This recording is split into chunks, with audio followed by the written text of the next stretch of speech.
Pick up your gear and open your chest. Throw on your armor and head out on a quest. Hey, hey. It's a brand. Let's try that again.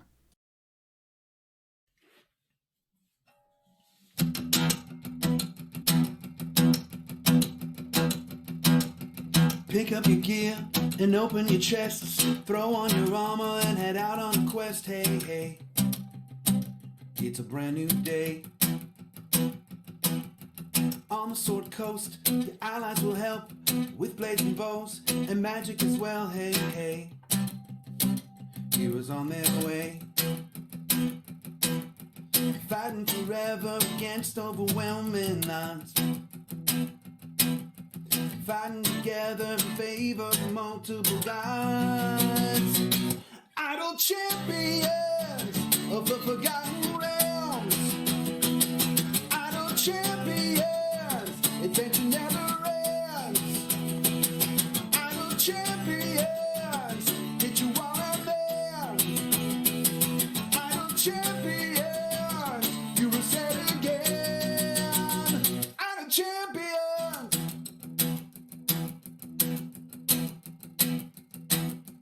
From Waterdeep to Icewind Dale, head out to Choth or Shadowfell, hey, hey. Together we stay. Walk to the monsters, walk to the boss, walk to the right, it's never a loss, hey, hey. Bad guys to slay. Fighting forever against overwhelming odds. Fighting together in favor of multiple gods. Idle champions of the forgotten realms. Idle champions, adventure never ends. Idle champions, hit you while I'm there. Idle champions, you reset again. Idle champions.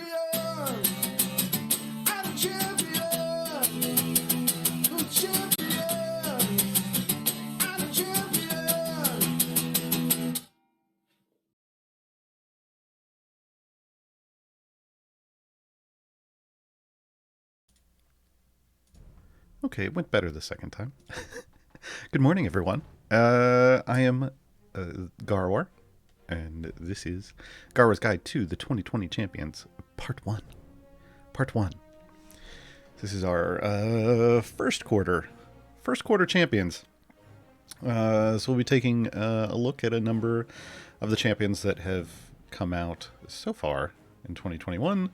This is my attempt to not have to do 19 champions in one show like we did with Gaarawarr's Guide to the 2020 Champions in January. So, you know. And you get a more timely review of everything if people just want to know what came out at the beginning of the year. So we're going to talk about some of the champions that I already have out here. I believe today we're going to be going over Talon, Humon, Ryzen, Elindra, and Rhea. Originally I was like, and Orkira, but then it dawned on me, well, Orkira came out in Q2, technically. She came out this month. She's out right now. So, technically wouldn't be part of this. Would be part of the next one. So let me see. I'm seeing somebody say invalid code. No, I used the code already. I know it works. I know it works. I think maybe if you were trying to put in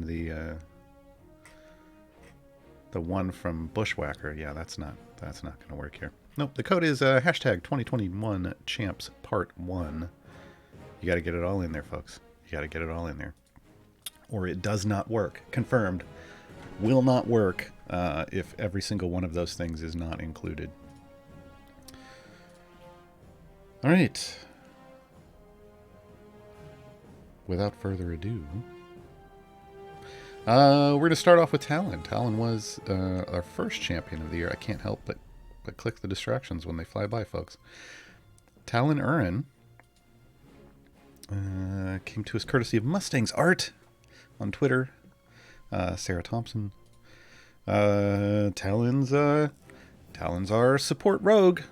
The tiefling, the chaotic good boy. Talon's base attack is quiet ambush. I mean, rogue. Rogue doing rogue things, right? Disappears and stabs a random enemy. Yeah, sounds like a rogue.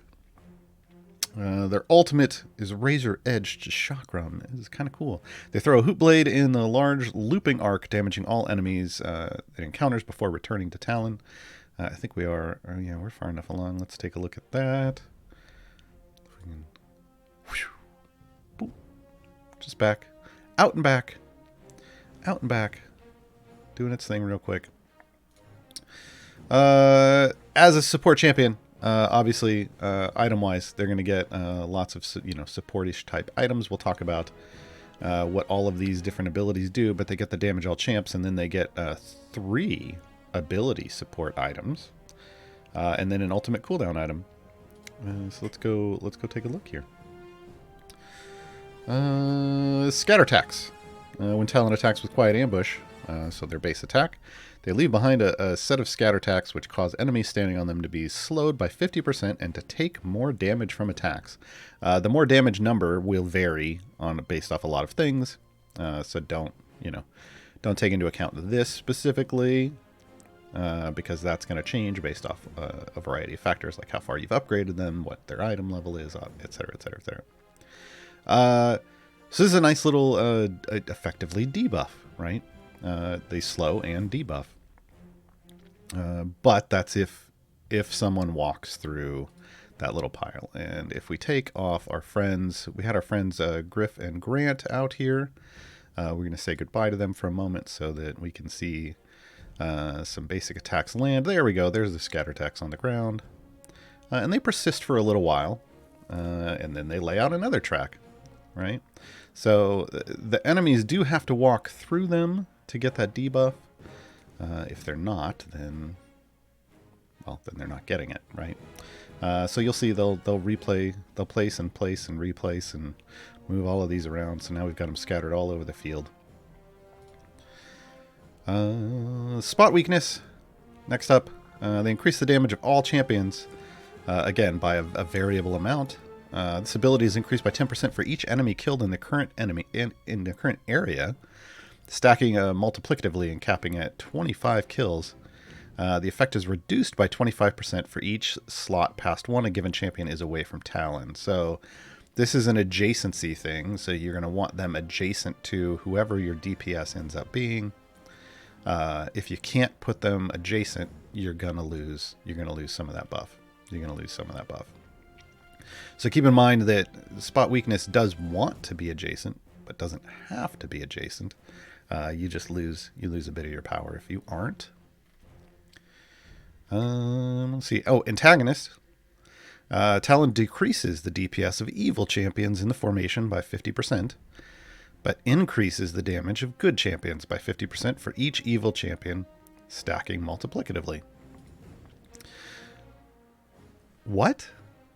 Right? So, basically, what you're looking at is a way to, once again, focus all the DPS onto your primary DPS, but at the cost of any assistive damage from anyone else. So you would potentially see evil champions have no damage at all. Whereas then your what should be your good DPS getting all the damage, which, yeah, that's fine. I mean, I think it throws a lot of people off when they're looking at other champions in their formation that are doing no damage, but in reality, that's how the game works at high levels. Like when you're pushing past the early stages where normally you would be doing click damage, or if you didn't have familiars out, sure, your other champions in the formation are able to kill things. But when you get to your wall, the only person killing anything is your primary DPS. So Don't be scared. Don't be scared. It's okay. Yeah. It's kind of just go with it. So if you want to build around that, you can, but I kind of look at this one most of the time as bonus, right? If the formation, I focus on building out a solid formation, and then, you know, if there are swaps that might benefit Antagonist, I might make them. But I don't build necessarily fully around Antagonist, so keep that in mind. Because sometimes the bonus that you're getting here, as my throat decides it doesn't want to work, sometimes the bonus that you're getting here isn't worth the trade-off that you're making by putting in one champion over another. So keep that in mind. Anytime they do an ability like this where it's based off a certain type of champion, or you have to remember, you don't. Those are kind of bonuses. If you can build around it, great. If not, so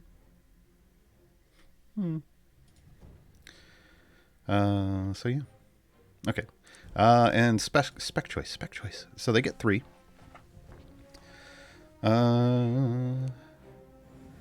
We get Pathfinder is the first one. That's increases the stat cap and damage buff of spot weakness by 100%. This is generally the one I use. Because again, that's a nice ramping buff. I like to have those. So if I'm using Talon most of the time, that's where I'm at. Additional scatter attacks increases the slow effect, radius, and damage of scatter attacks by 50%. This one I used a lot originally because Talon's achievement is about scatter attacks. So this just made it easier to get that achievement.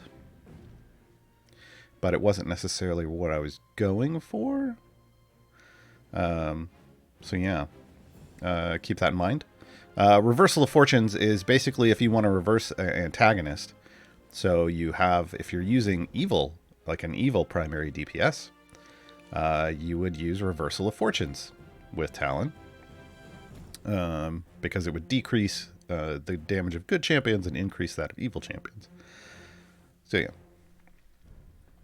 We are going to go Pathfinder. Like I said, that tends to be what I use.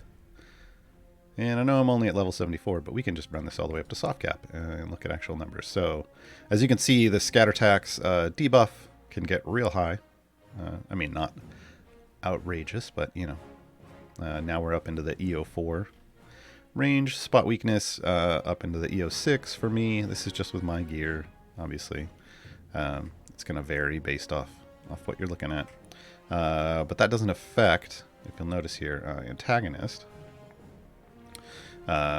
It's supposed to. It does. It has an item, and it will change it over here. But you have to come over here to see. So this is one of those weird things where some things will update here in your upgrades, but not everything. So it's not going to change it here. But when you come over to formation buffs and look at your actual thing, you'll have it going on. So here's your scatter attacks. Here's your spot weakness. As you can see, I doubled my current stacks. So instead of 25, it goes to 50.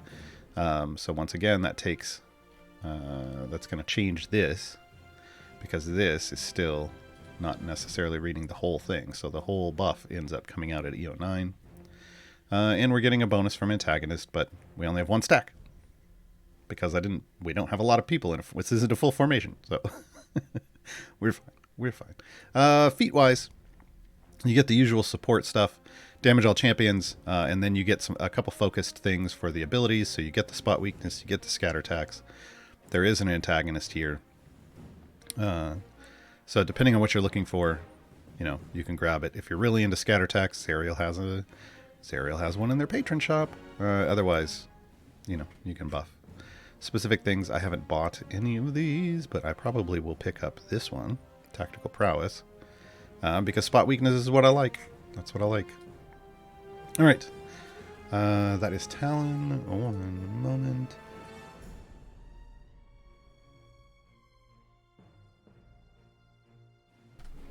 Okay.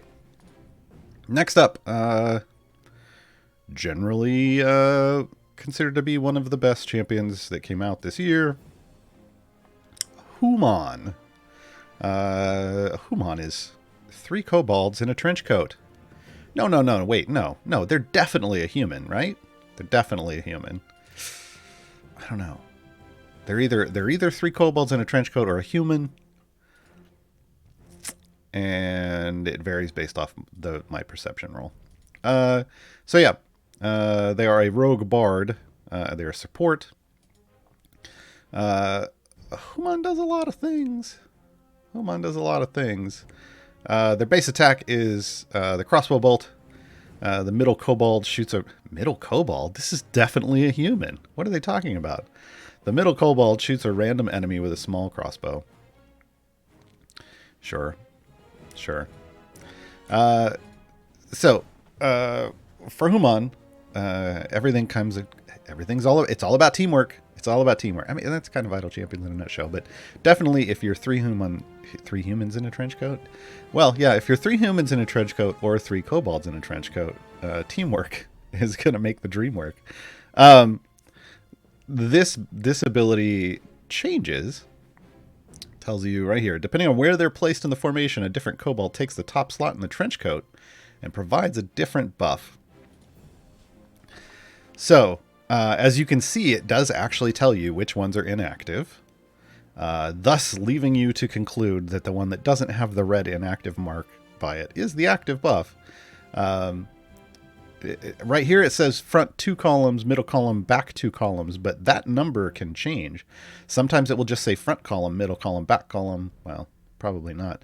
That would take 3. That was if there were only 3 columns, but depending on the number of columns in your formation, those numbers will adjust. So you need to look at this to know what's considered front, back, and middle.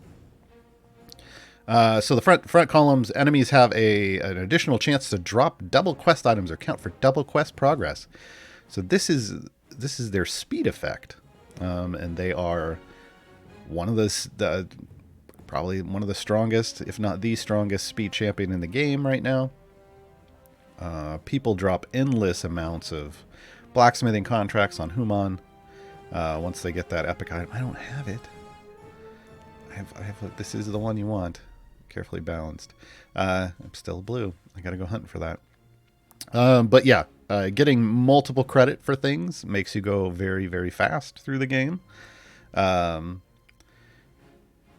Yeah, we'll talk more about that in a bit. Middle column, increase the damage of champions against boss enemies by 400% if the boss has hits-based or armor-based health. So those are those chugs, those segments. Successful attacks destroy twice as many segments as they normally would. So they do also have a functionality where they can help you get through armored and hits-based things quicker. That's super nice as well. In the back column, increase the damage of champions in the 2 columns in front of Humon by 100%. These things, can vary, but that's also fantastic as well. So if you're just going straight up buff against regular things, putting them in the back is where it's at. If you're looking for damage against bosses that also may have hits based or armor based segments, but just bosses in general, you adjust them. And then if you just want the speed, you're in the front, right? So a Humon is someone you may move around a lot in your formation depending on where you are specifically in your run. Everything's about teamwork. So it's important to understand how teamwork works so that you can make sense of what the other abilities are doing. So hello, fellow Humans. Increase the effect of something. Right now it's Klebe and Yasa's teamwork abilities. It's whoever's inactive. Isn't it? Why is it? Okay, now I'm confused. Isn't it whenever's inactive? Nope. Why is that? Hold on. Now I've got to...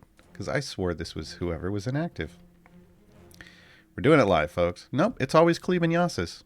Okay, sure. This is why I take notes and reference notes, folks. All right, let's drop back. We are not killing things as quickly as we did before because I took my familiar friends out. This is not where I wanted to go. Gaarawarr. There we go. Familiar friends. Grant, take care of that for me. All right, so hello, fellow Humans. Always, Klebe and Yasa. Learn things every day. Based on the number of the other human champions in the formation. This means other actual humans, folks. Because yeah. There currently aren't any other characters impersonating humans. So we want to get into actual humans in the formation.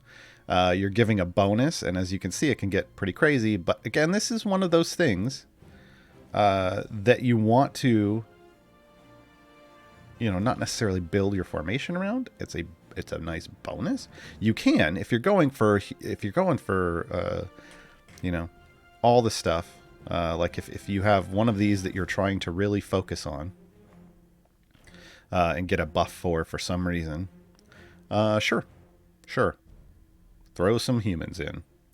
But otherwise, it's just an extra. It's an extra. I have used it like for Klebe, like if you want to destroy lots of stuff, like lots of hit-based stuff at once. Sure, get on that bandwagon. But generally speaking, the big thing that you want to worry about here is carefully balanced. I mean, teamwork is nice, but if you can buff it with carefully balanced, that's even better. So this increases the effect of Zerang's teamwork ability, and that's the speed one. That's this front 2 columns with a chance to double credit for stuff. So buffing this one is what gets you all the rewards. This is where people really want their item levels. I mean, you can't pick, so you just have to hope that you can get the epic here and then dump as many item levels as you can. Hold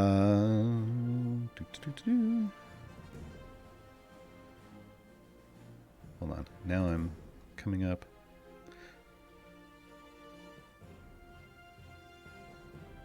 Oh, I think we're getting into the confusion. Folks, the whoever is inactive is for please stand by. So please stand by. We will get there in a moment. See what I did there? All right. So we are going to look at spec choices. Oh, no, it didn't. Silly formation enabled. All right, let's do this again. Let's go respec. Here we go. Spec choices for Humon. Did we say humans? We meant. This basically, if the max number, if the highest number of things in your formation isn't humans, and you want to increase that hello fellow humans buff, like say you're running a full kobold party, or that's just mostly kobolds, you could run this, and it switches our this buff that's based off the numbers for Klebe and Yasa. It switches that to whatever race you have the most of. Generally speaking, impressive coat work is where it's at. It's a straight up double, but that's because most people really are just trying to double that speed effect. And generally you're not building around hello fellow humans. You might, and if you do, here you go, right? But impressive coat work tends to be what we want. And if we're looking for like a speed effect, we would move Humon up. In Sword Coast, you would just put him up here, or them, excuse me, because they don't need to be in the tank spot. They just need to be in the front 2 columns for Sword Coast specifically, and then their speed effect kicks in. And then we have, this is the one that I was thinking of the whole time about, hey, isn't it about who's active or inactive? And it's please stand by, which makes sense thematically. There you go. The 2 kobolds that are not on top provide lesser buffs passively. These abilities are not buffed by hello fellow humans. So this is just straight up whatever it's saying is what you're getting. So I'm in the back right now. So as you can see, Yasa's going to be inactive for this. So we're getting Zerang and Klebe at the moment, and that's boss enemies move 25% slower, which is a bit of a survivability bonus. I guess, if you want to think of it. Hits-based enemies have a 50% chance of spawning with a quarter of their hits already gone, which is interesting. That's interesting, but it is hits-based. And Yasa, if we were to move them up and make Yasa a bonus here, reduce the base attack cooldown of champions adjacent to the kobolds by 0.5 seconds. So there's, if for some reason you were trying to build around attack speed, there's a way to do it with Humon. And Humon's ultimate also varies depending on where you are in the formation. Basically, each kobold in the stack attacks repeatedly with their own crossbow, peppering a random target with 12 bolts in total. So there's a nice number of hits here if you're clearing out hits-based things. An additional effect then occurs based on whichever kobold is on top of the stack. Moving the kobolds while the effect is active does not update it. So, depending on who's on top, you get the following effects. For Zrang, it's rollout. I hear ludicrous every time. The effect of Zrang's teamwork is doubled for 30 seconds. So this is basically buffing the speed effect, right? That's what hitting the ult when you have Zrang in the front and on top doubles the speed effect. So usually if you're running Humon in your speed formation, you want to have a familiar on the ultimate so that you're getting that bonus whenever you can. For Cleave, it's stop. Non-boss enemies are stunned, so that's non-boss enemies. And no additional enemies spawn for 15 seconds. So this can be a great way to try to just kind of focus on something or keep yourself alive for a certain amount. All right, I'm going to address this in chat real quick. I guess he's not answering questions today. I am. But this is not Gaarawarr's Guide to Everything in Idle Champions. This is Gaarawarr's Guide to the 2021 Champions Part 1, where I talk about the topic of the day for the first hour, and I do a Q&A in the second hour. So you can ask your questions. The wonderful Jay is in chat and pulling at them over here for a document, and I will get to them in the second half of the show. So back to what we're talking about. So the third effect with the ultimate for Yasa is faster. And that reduces any active ultimate cooldowns of champions by 25%. So if you are currently on a, like if we pop this, and then it says it's about a minute and a half, and then we pop this, it dropped that down. Now we're close to a minute, right? So we gained 25%. So you can recycle your ultimates quicker, if that's a thing that you want to do, when Yasa's getting that effect. Achievements. So we talked about Talon's achievement. The achievement for Humon it revolves around having each of them be active. Yes, 100 areas with each of the kobolds as the top kobold, all in a single adventure. This means you are going to have to be able to at least clear level 300. In any given adventure. It can be done anywhere. And you're going to have to pay attention, because after you finished 100, then you're going to need to move them in your formation. And then you're going to need to go 100 more levels, and then you're going to need to move them in your formation, and then you're going to need to go 100 more levels. And then you get all 300. So it is a bit of something that you have to watch. But it isn't difficult as long as you can meet that requirement of getting to level 300. All right. Up next, we've got a Ryzen next. I tried to put them in order so I would remember, even though they're in different slots, right? Ryza is our Aasimar Cleric Bard.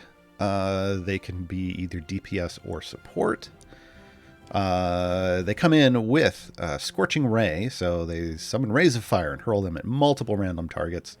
This makes Ryza great if you're just doing speed gem runs in Mad Wizard, because they throw out multiple rays that chunk through any barriers that are in your way. Their ultimate is Radiant Soul. Ryza's eyes light a glow, and 2 angel wings burst from her back. A wave of divine energy surges across the screen, damaging all enemies. It's pretty neat. Here we go. Light it up. Boom. And then the wings stay out. And that's important because they've got stuff that goes off that. So let's talk about it. Flaming wings. Whenever Ryza uses Radiant Soul, her angel wings burst a flame. And why can I not? Interesting. Well, let's try that again. I'm confused by why it's not letting me scroll further. Whenever Ryza uses Radiant Soul, her angel wings burst a flame, and Flaming Wings gains 30 stacks. Stacks decay by 1 per second. The damage of Scorching Rays is increased by a number that's affected by lots of things. Plus another number, additively. For each stack remaining, at 0 stacks, her wings and damage bonus are removed. When Ryza gets a kill, the stacks reset to 30, but the decay rate is increased. So eventually it's going to run out. You can't keep it going forever. You can't keep it going forever. Aquatic Demon, it shouldn't. This is a bug. Even if I haven't chosen her spec, it should show me what's coming up next, including her spec. So there's a bug going on there. So let's go into her specialization path. So she gets 2 options during this. The first options are Blazing Soul and Long Burn. She has a second specialization in a bit. So the first one is just increases the effect of Flaming Wings by 200%. Long Burn starts you with 50% more stacks. So instead of starting with 30, you'll start with 45. So it really depends on what you're looking for here. Do you want to start with more damage? Or do you just want to multiply the effect? See? And now it's doing it again. It's doing it again. Yeah, so Ryza's preview seems to be a little borked. Bugs, folks. I will report that after the show. So the second upgrade path here, Siren's Connection. Let's go back and talk about that. Bardic Connection. Ryza seeks out Vlanya in the formation. Vlanya, if you do not know, is another champion, another member of the Sirens. The band manager for the Sirens, technically. She seeks out Vlanya in the formation, increases the damage of champions along the shortest path between herself and Vlanya by a number that varies. If Vlanya is not in the formation, Ryza buffs the damage of adjacent champions. So if you don't have Vlanya, this ability still functions. But if you do, then you're playing a bit of adjusting and setting up your formation so that it's kind of the support thing, so that they're shooting through and buffing that line. This is killing me that it doesn't just scroll down and show me things. Okay, so Siren's Connection, you can increase the effect of Bardic Connection by 200%, or, so this is kind of, this is one way to do it, or if you've got the whole Vlanya thing going on, Ryza's damage with Fierce Connection is increased by 100% for each champion affected by Bardic Connection. So you can boost Vlanya's DPS with her in DPS spec by placing boost Ryza's DPS by placing Vlanya in specific paths that give you lots of champions that effect is passing through. And it stacks multiplicatively, which is always nice. Vlanya's enthralling performance buff always applies to Ryza, and Ryza counts as adjacent to her for the base portion. This is a big deal because obviously for this ability, you have to keep them apart, but Vlanya wants to always be adjacent for part of her stuff. Well, with Ryza and Vlanya in there, that means they don't have to be adjacent because you don't want them to be. But Ryza still gets all the benefits of Vlanya. It's complicated, folks. If you don't have Vlanya, it doesn't matter. But if you do, then, dig a little deeper into this. We don't have her in the formation right now, so we're just going to avoid that. And we'll maximize this here. All right. Yep, so we went Siren's Connection. Diva Mode. Whenever there's a boss monster on the screen, Ryza's Flaming Wings and Bardic Connection abilities are increased by a number. This is affected over here. As you can see, all these, when I'm saying by a number, it's because they have stuff that's going to affect them over here, or they get upgrades while they're leveling up, right? So Ryza, because she is DPS support, gets a self-DPS item, but also a all-champs damage item. And then runs 3 ability items. So Flaming Wings, Bardic Connection, and Diva Mode. And then gets a reduction on the cooldown, which is great because you want this going off as often as possible, right? Because that's what triggers your Flaming Wings. Feats-wise, you're going to see the same type of stuff as you get on any DPS support. So you're going to get the self-DPS, you're going to get the all-champs damage, but then you get some specific things with, Bardic Connection, Flaming Wings. You can get another basic attack, if that's a thing. If this is what you're focused on, is having lots of attacks, adding another one can be nice. And you even got diva mode stuff and super diva mode with one of her super pricey feats. This is, whenever you see 50,000 gems, it's usually because this was part of a cash offer. But whenever they make a feat available for cash in the game, it's also out for gems, just at a very high amount, just so that you can always get it, but at a cost.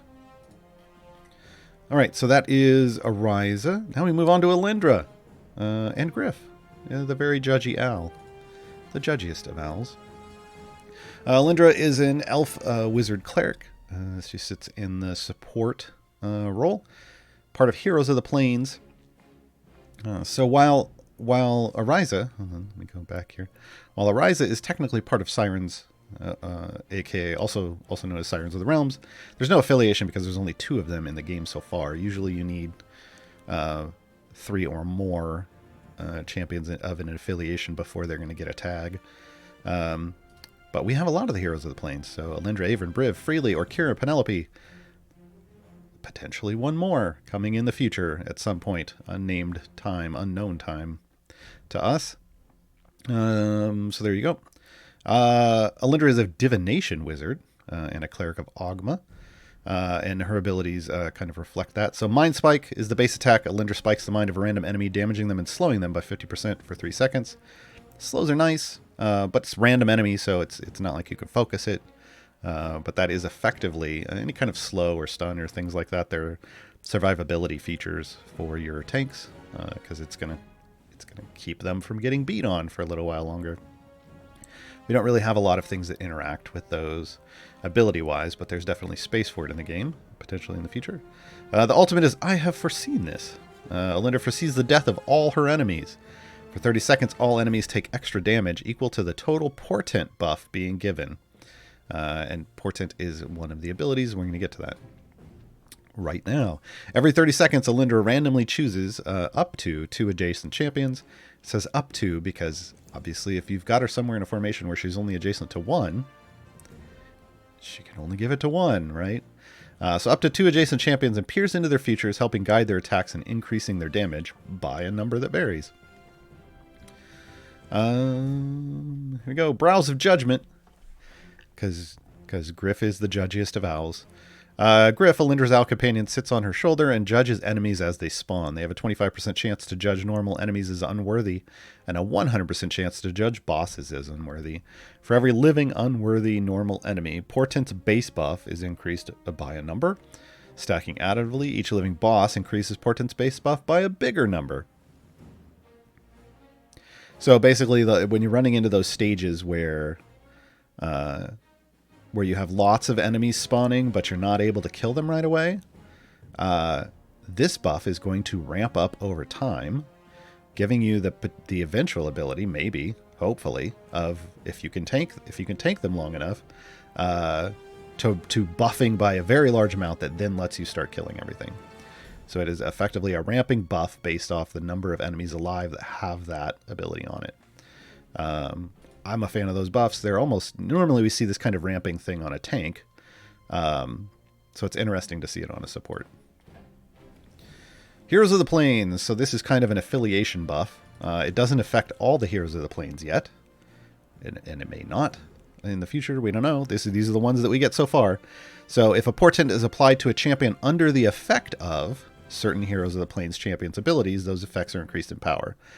So if you have these other champions in, and you are directing or attempting to direct their buff to, or however their buff works, to your, say, your primary DPS or whoever around you is with that portent on, then they get these bonuses. So if they have Avern's mirror image effect, it's increased by a number. If they have Freely's unlucky for them, it's increased by a number for each portented champion affected by Luck of Yandala. So that can be up quite a bit. And for Penelope, the Chwinga mask, Chawinga mask, tools for the job, gets increased by a number for each portented champion.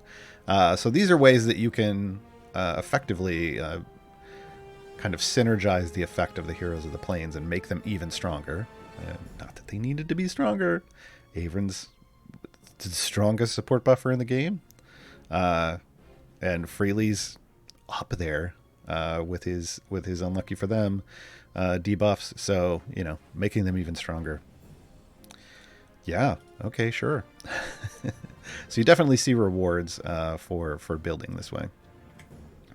All right. Oh, spec choice. Spec choice modifies some things. So expansive visions means instead of 2 portents, you can portent 3 random adjacent champions. So in the right formation, this can be quite a big deal because of the way, especially if you're using those the other Heroes of the Plains, because those abilities said based off the number of affected portented champions. So raising that number then raises their stuff as well.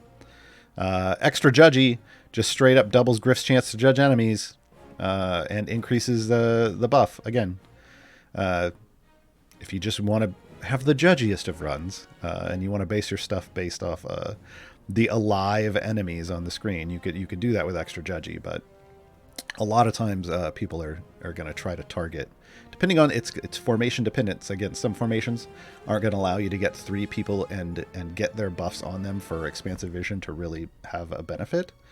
And then you'd go Extra Judgy. So you're going to have to make a judgment call here, folks. I said it.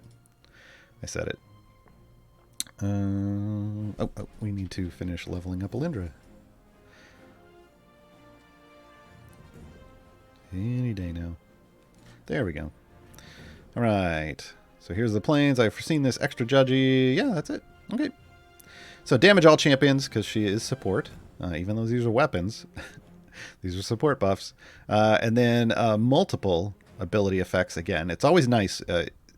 If you can get 5 support items off a champion, it's fantastic. So you've got... and technically there's 6 here. Elindra is super strong because, again, I have foreseen this, the ultimate.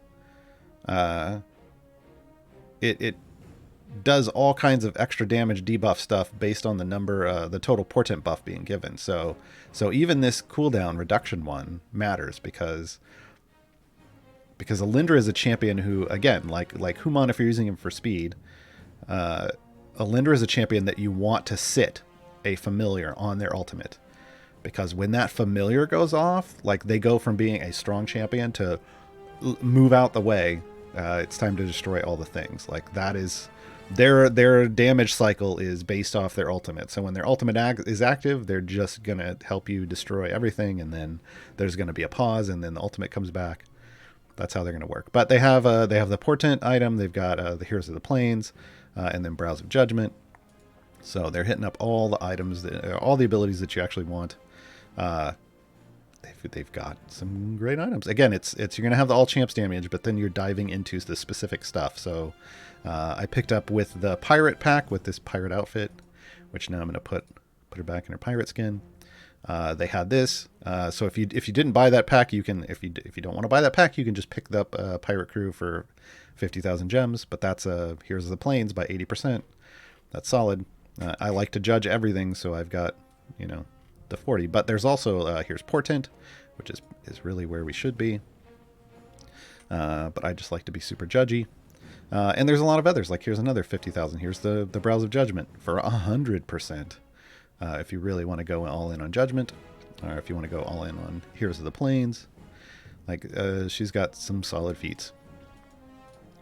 And then we have our final champion, which to talk about, we have to remove one of the ones we're talking about because they are in the same slot, and that's Rhea. Rhea Mantleborn is also in the slot with Alindra. Rhea is not an event champion. All of these are event champions for year 1.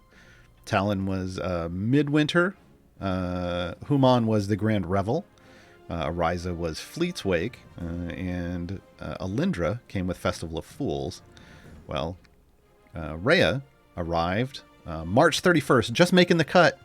just making the cut for the 2021 champions part 1.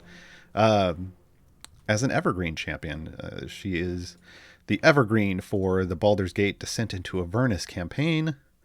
Die, crows. All right. So as you can see, she is, well, formerly human, now kind of celestial, but they're going to give us both tags. Whether that works for all the abilities or not, right now, probably not. Paladin, support, lawful good, of course, lawful good, carrying the Sword of Zariel, so that's why they're all transformed. They do have a skin, which isn't, it's not going to let me show you, despite the game's supposed to be doing that. And it's a Hellrider Rhea skin. It comes under Zariel's, Patron Zariel. You can unlock it in Zariel's shop. And that's more of a look at Rhea before she picked up the Sword of Zariel and became the Avatar of Zariel. Base attack, Sword of Zariel. Rhea leaps out and slashes at a random enemy, cleaving nearby enemies as well. So you get a little small cleave. First up abilities, Rhea imbues adjacent champions with her Searing Radiance, causing their attacks to deal more damage. And this effect is doubled against fiends. It's almost like they're the Descent into Avernus evergreen champion. So Rhea is going to be great to go back and do. You unlock her at the end of the campaign, so it's not like you're going to do the basic stuff with her, but to go back and do patron stuff with Rhea, when and where she qualifies is, can be nice because you're going to get these bonuses against fiends. Echoes of Zariel. The gaze of Zariel turns from Rhea and sweeps across the formation, looking at a random number of unique champions before returning to Rhea. Once it returns to Rhea, it increases the effective Searing Radiance by 100% for each champion it looked at, stacking multiplicatively. That is this spotlight that's moving around here in the formation. This is that ability. Kind of neat. See, now it's back here on Talon. It's going to move around. So this is when it's in its counting phase, and then it comes back. Obviously, we don't have a full formation, so you can't see it dance around too much, but that's how you know where it's going. Celestial Champion, just straight up, all lawful good aligned champions, damage is increased. So, as you can tell, Rhea, all about that lawful good life. All about that lawful good life. So if that's not what you're running as a DPS, Rhea's not necessarily for you. So very specific use cases, which is fine. We have coming up on 80 champions now. It's a lot of champions. So you have the ability to dive into a very specific niches with your champions. And Rhea does that. Now the Spec Upgrade, we get to either choose good or lawful. And what this does is it focuses Echoes of Zariel, that's that spotlight, looking at either the good aligned champions before returning to Rhea or the lawful aligned champions before returning to Rhea. This basically guarantees you a minimum number of stacks on this effect. Because like before, when we saw it leave and just go to Talon and then come back to Rhea, that was only one. That was only one stack that she gained for that. Whereas if you have a lot of either good or lawful, you would pick the one that's the largest number of in your formation. And that guarantees that it's going to look at all of those, and maybe some more, but maybe not, before coming back to Rhea. So you're guaranteeing yourself a certain size of the buff. I'm just going to pick good. I'm not even going to count. I don't know. Not important for what we're doing, but that's the way you take care of that. And that's what you're looking for. And I'm pretty sure that's it. Yeah, we have the ultimate. Yeah, Rhea's real straightforward. Lawful good, wants to smash evil, do all the things for Zariel. Avatar of Zariel, real cool ultimate. I'll show it here in a moment. Lulu, the Holly font, puts all enemies to sleep for 10 seconds. Wow. Then Rhea swings her sword in a massive circle. That's kind of underselling this. So let's look at the actual long version. Rhea launches to the sky. She lands by slamming the Sword of Zariel into the ground with a shockwave, summoning Zariel and her friend Lulu.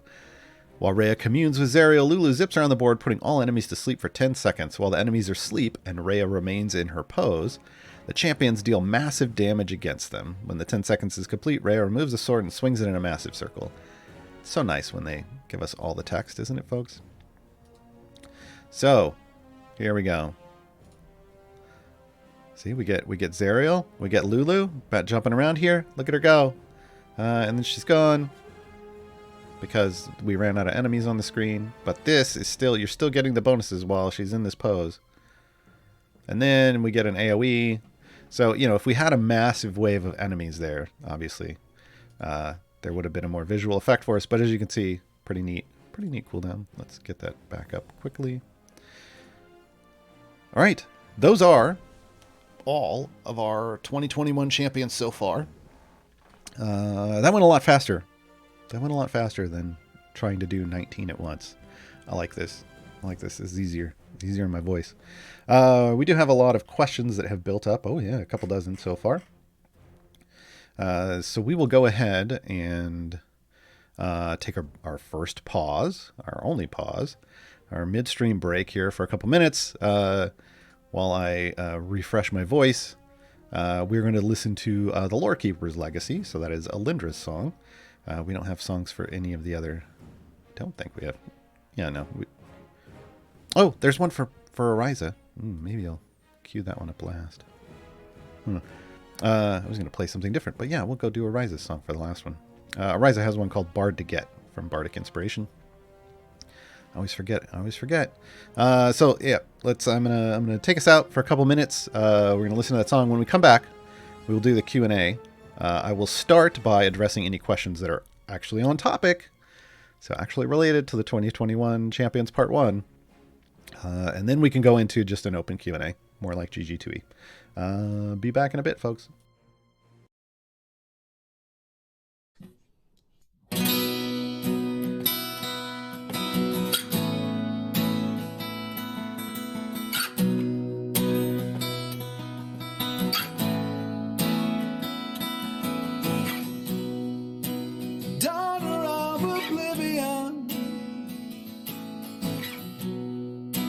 Changer of our fates,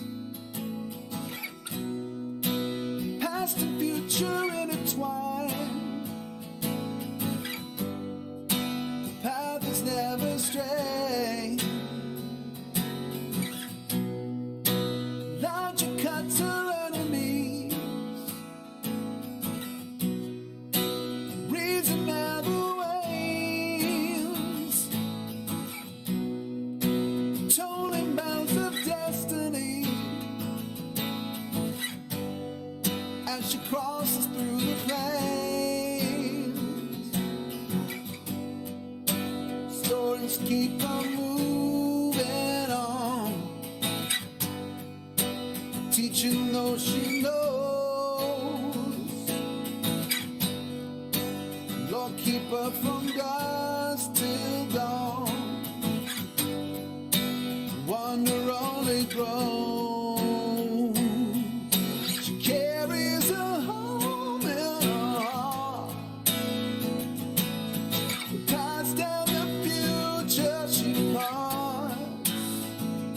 With her friend on her shoulders, there's nothing that can hold her.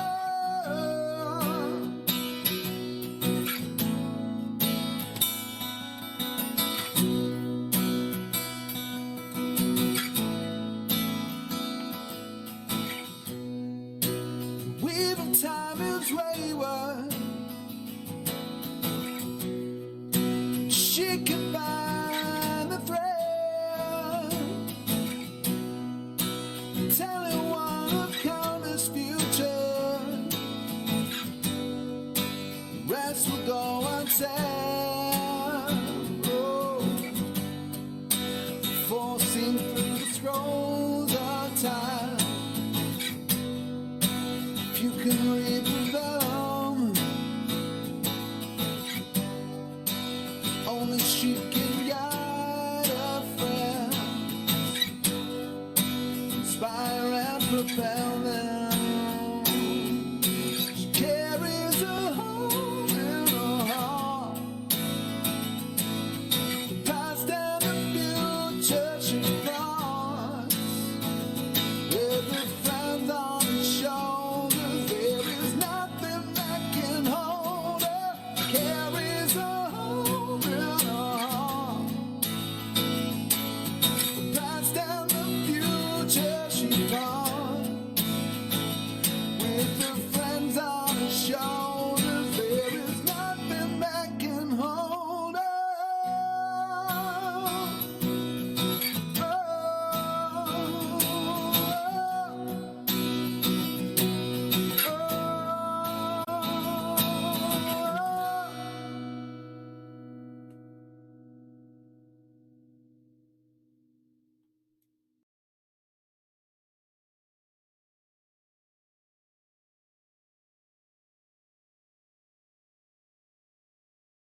All right, and we are back.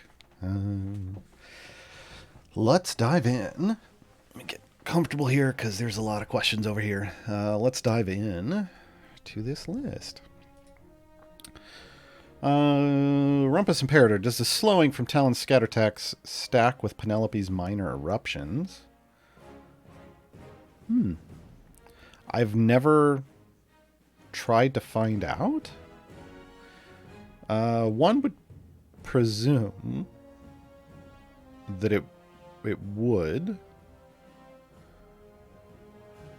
because I don't see. I mean, there is precedent in the game for slows stacking on top of themselves. For Gaarawarr, her imps, when you explode them on a group or a boss, it does an AoE slow effect, and if they stay alive long enough for you to keep doing that and keep exploding more imps on them, the slow effect never fades for that effect, and it stacks, and eventually they just stop moving. Talon and Penelope stuff is for a limited duration, but one would presume, based off the Gaarawarr effect, that they would stack. But I haven't tested that specifically. There isn't a scenario where I've been like, oh, I need more slow that doesn't just evolve around Gaarawarr shenanigans.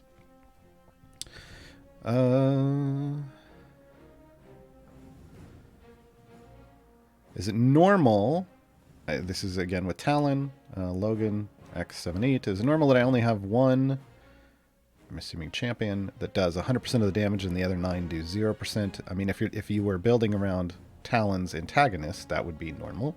If you're talking more about just in general, where you're building your formation and your base DPS, and one of them, if you're looking at base DPS, one of them is doing 100% of the damage and the other is 0, that is also normal. That is how you're supposed to play the game. The formation building is based around, having a tank of some kind, generally speaking, to tank all the damage.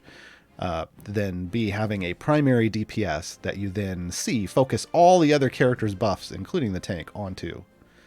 This is not a built formation. This is just me showing off characters here for the moment. But generally speaking, you're going to want to focus all of your buffs onto your primary DPS, in which case up here, it would show as like 100% and everything else at 0.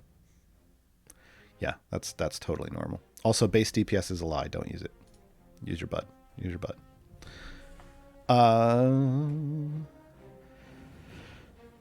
BA Billy G, regarding Talon's reducing of damage evil, would that reduce damage from Warden's Hex or just Warden's DPS damage, or both? It should just remove their DPS.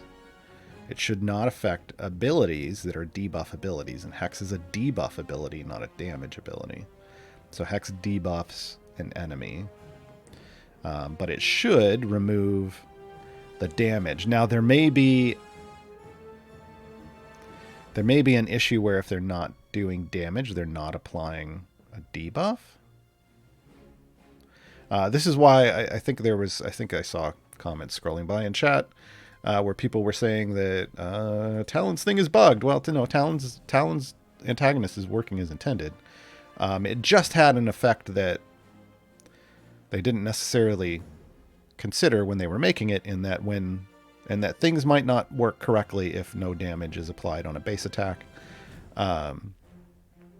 So they were going to look at updating Talon's Antagonist so that instead of stacking, because I believe it's like an additive stack, that it's multiplicative, because when you multiply reductions, they never hit 0.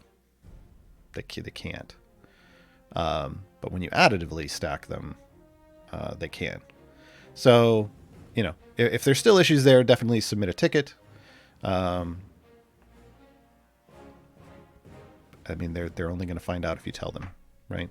I just want to point out, you can see Griff's, I forgot to mention this, you can see Griff's judgy eyes. They're fantastic. When they spawn, they've got these little eyes. Where are they? There they are.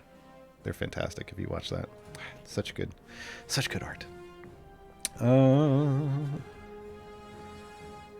Let's see, what else was on topic?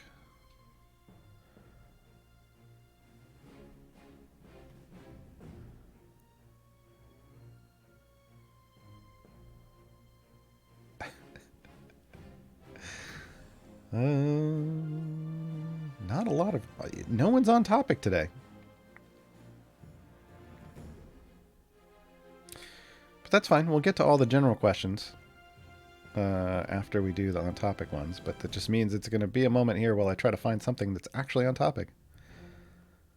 Kevin, how does it make any sense that 3 kobolds who constantly balance on top of each other only have a dex of 12? Because if you look at them, they're not doing a great job of it. But also...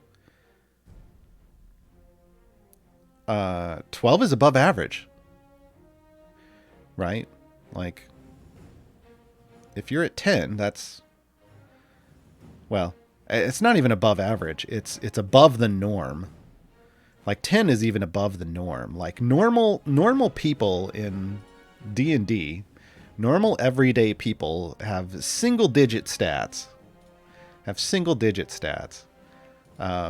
Anytime you start getting into double-digit stats, that's above normal. That's why adventurers are exceptional, even at level 1, is because they've got double-digit stats.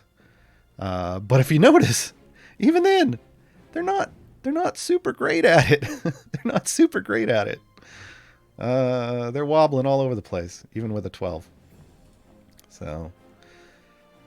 let's see. Does Zrang's ability Humon stack with Dembo's Havilar ability when the enemies are fiends? So this question, 3 dots. This is talking about the credit for kills, and yes, it absolutely does. So when you run against fiends and you have Humon and Havi, and Havi's got her imps out, Mott and Dembo, you get a multiplicative credit for kills. And this is one of the ways that people use Humon. To just race through stuff. So Humon and Havi are a great combination in Mad Wizard because you're just going to get... Anytime you hit a Fiend level, it's going to go super fast. But also they're a great combination just for getting to kind of the area where you start to need pushing, more of a push formation in Avernus if you're trying to race through the content there. So all of these numbers, all of these speed effect numbers, they all stack. They made them that way. So whether it's the double credit, on multiple champions, Melf does it too, or whether it's stacking spawn speed or whatever, or spawning multiple enemies, these all multiply against each other and cause shenanigans. In fact, the multiplied spawn speed, even when it was just Melf and Deacon at times, would break the game. It would cause enemies to spawn out and spawn because they move so fast they don't slow down until they're back past the formation or off the screen entirely. I think the most famous example of that was the Boulette train, where the Boulette would spawn and just run all the way back through the formation and cancel your level. Because you were just going too fast. Why do people put so much gear, and i.e. blacksmith contracts, on Humon? A. Scott B. Because they want to level that.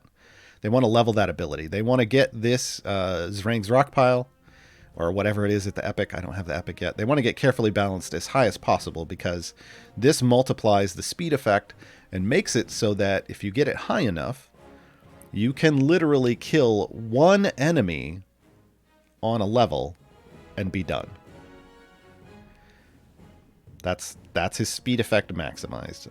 That is, in fact, that is how, if you've been in the Discord or you've been in the community on Twitch streams and you've heard people talking about getting to level 1500 to the ban wall, that's how they do it. They use a really, really, really high item level Humon combined with a really high item level Briv, combined with a gym. And they basically kill one abyssal chicken, like Jim's abyssal chicken, and then they complete the level with one kill, and then Briv jumps to the next, Briv jumps like 5 levels, and they just skip bosses and run all the way to 1500. It takes an amazing, incredible outrageous amount of item levels to do it. But the thing about investing in item levels for Briv and Humon is that, you know, you're investing in those item levels by running like speed runs for gems. Whether you're doing it on Mad Wizard or at a certain point, it's easier to do it on like Cursed Farmer. You're investing in those item levels, but you're getting a return on it because it's making you go faster and thus earn more gems faster, and it becomes this snowball effect where eventually, I mean, if you decide to stop all progress, or if you've completed everything in the game and you don't have anything else to do, then you can go farm all that stuff, and then you have super fast progress abilities. Now remember, those aren't power effects, so you still then have to have champions that are strong enough to complete other variants and adventures as they're presented. But you effectively can max out your favor real quick by just jumping super high and getting lots of gold. And you can race to the point where you need things again real quick. And in some cases, but until they make Briv not able to jump bosses, which I don't think they'll ever do, but who knows, you can skip a lot of boss fights and content that way. So that's how some people choose to play the game. I like to actually do the whole formation strategy management thing. But to each their own. Let's see, what else do we have here?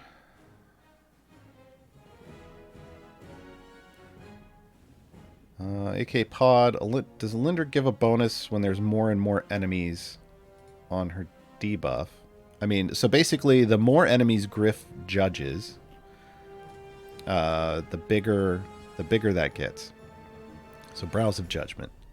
For each living unworthy enemy, the portent buff is increased, and if there's a boss out, it's increased by a bigger amount. But yeah, so the more judged enemies there are on the screen, the bigger this multiplier is going to be back on portent. So again, this buffs onto portent, and portent has shenanigans that goes on there. So yeah, I mean, this is a ramping buff based off the number of judged enemies.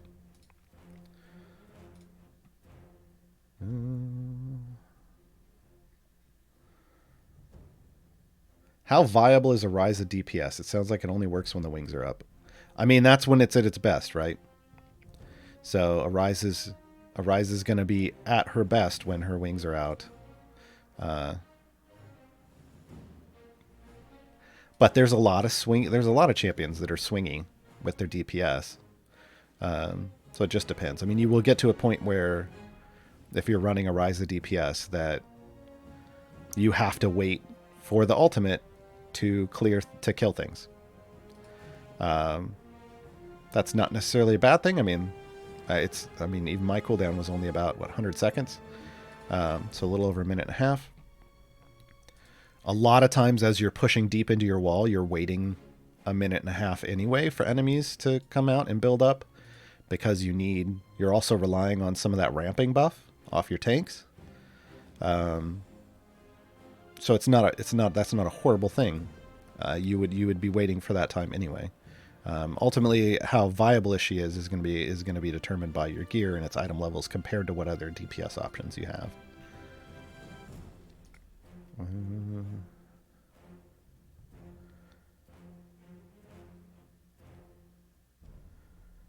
Have any more? Nope. I think that's it for our on-topic discussion. So here we go, folks. A lot of these questions may have come in a long time ago. If you're still in chat, there are some of these I already know. I'm gonna be asking for clarifications. So if I call your name and I ask for clarification, I just need you to explain exactly what you were asking, or I need more information from you. So just type it into chat, and Jay will grab it for me if I don't see it. Wait, we had a topic? Yeah. I don't think chat had a topic all day long, but I have had a topic. Akadapo, how much favor do you have? I've got a lot in a variety of different places.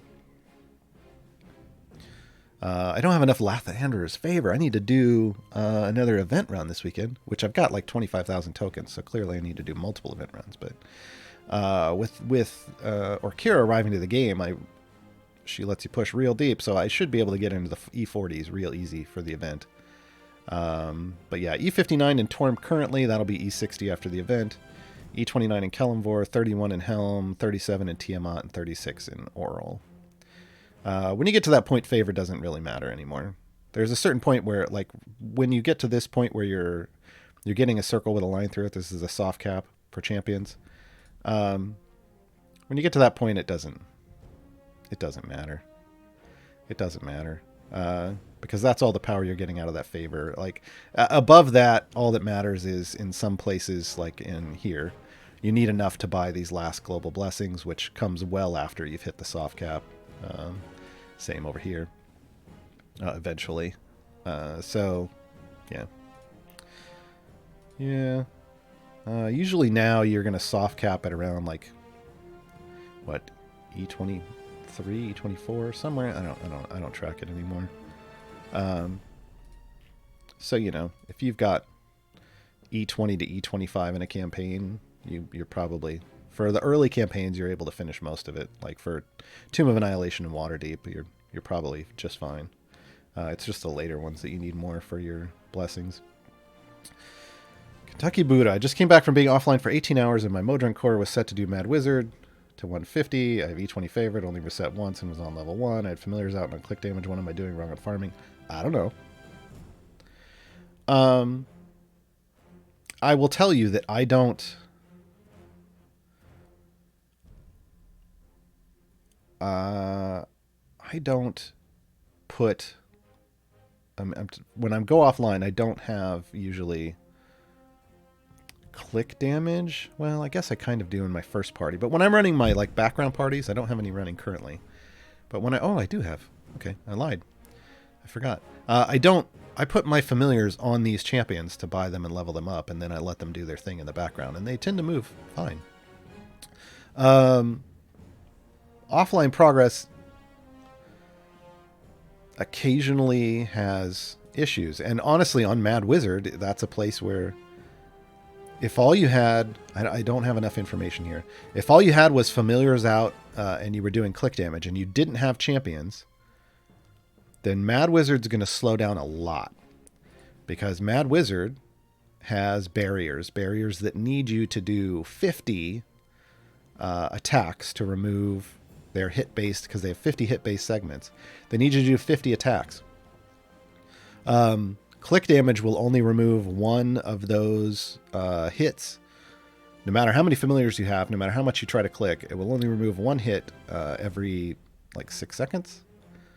And because offline progress is a simulation that looks at can you complete a level in 60 seconds, there is not enough time there for you to click through that. And so it will start stretching out how long it's taking and for you to progress. And it could slow you down immensely offline if you're relying just on click.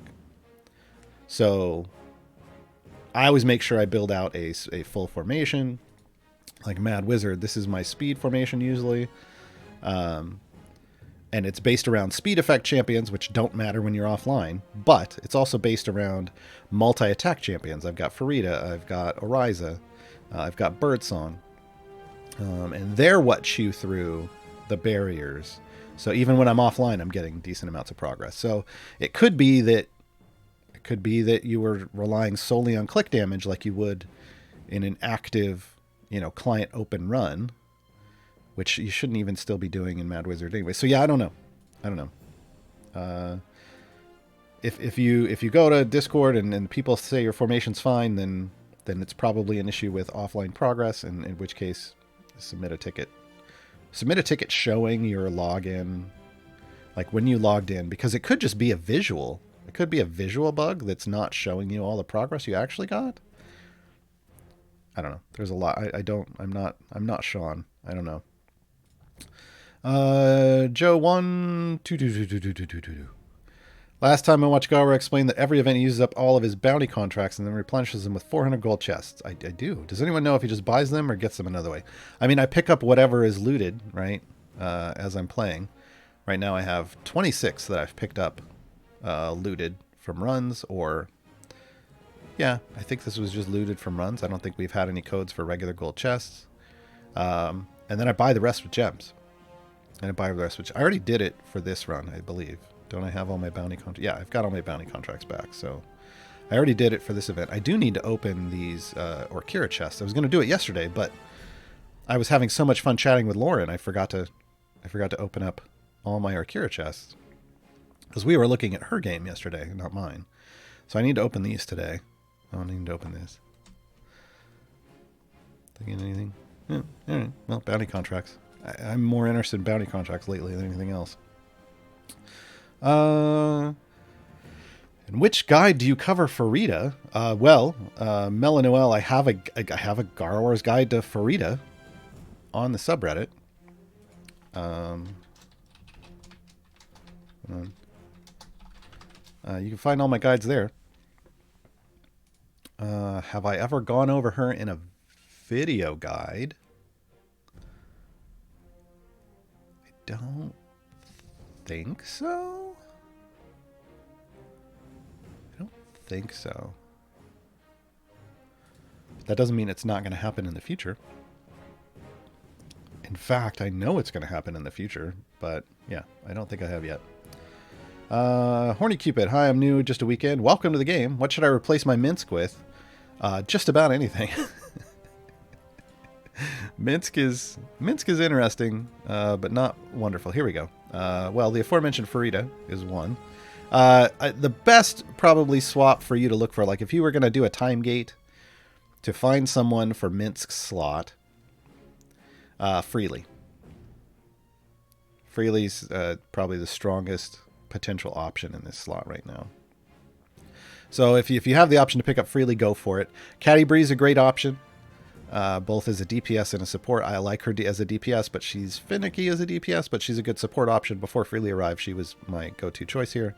But Frida's also a good DPS option in that slot if you want to pick up a DPS champion. But yeah, I mean, I would target probably Freely. Spiffy Man, what champs do you recommend getting to help with beating Mert and Vajra variants in general? I've heard Zorbu. Is he the main one you'd recommend, or are there others too?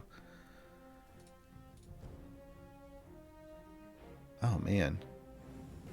Like, here's the problem, is off the top of my head, I don't remember who all the champions that qualify for Mert or all the champions that qualify for Vajra. Like, that's not something I keep in my head. Give me a second. Let me see if I can filter.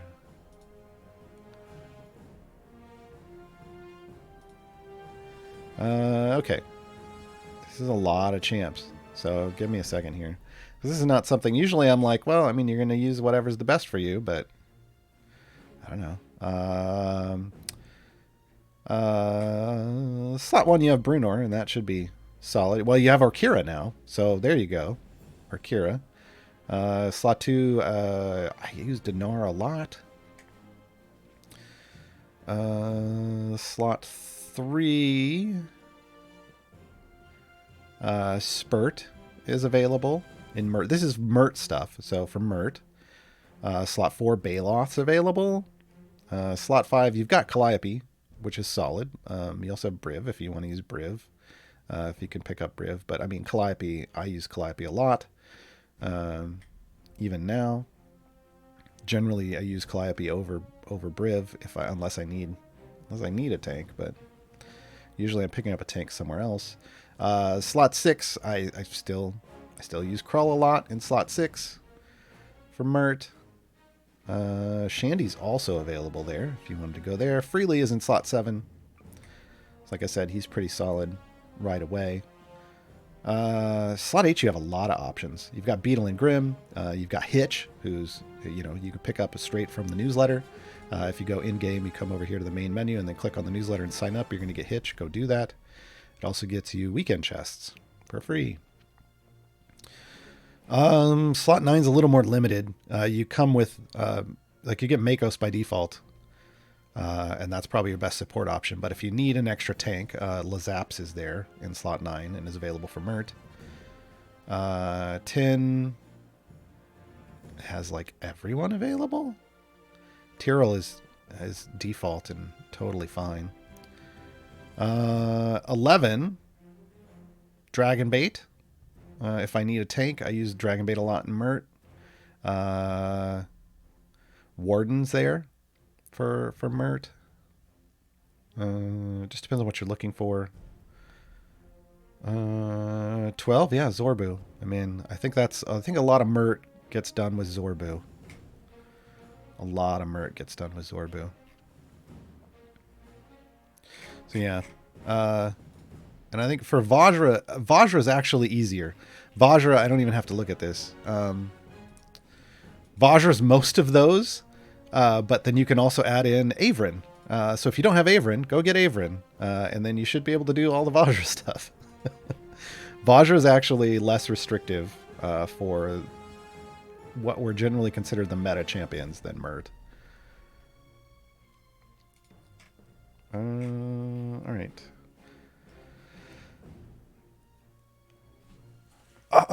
And Narikun, this is probably a question that comes up frequently. I tried to get an explanation of what's going on, but during runs, portraits would go gray. I read it has something to do with them getting benched. I don't know what that means or why it happens in the first place. I'd put them back into the formation, but they would get cleared out and increase the grayed out portraits when they don't get KO'd.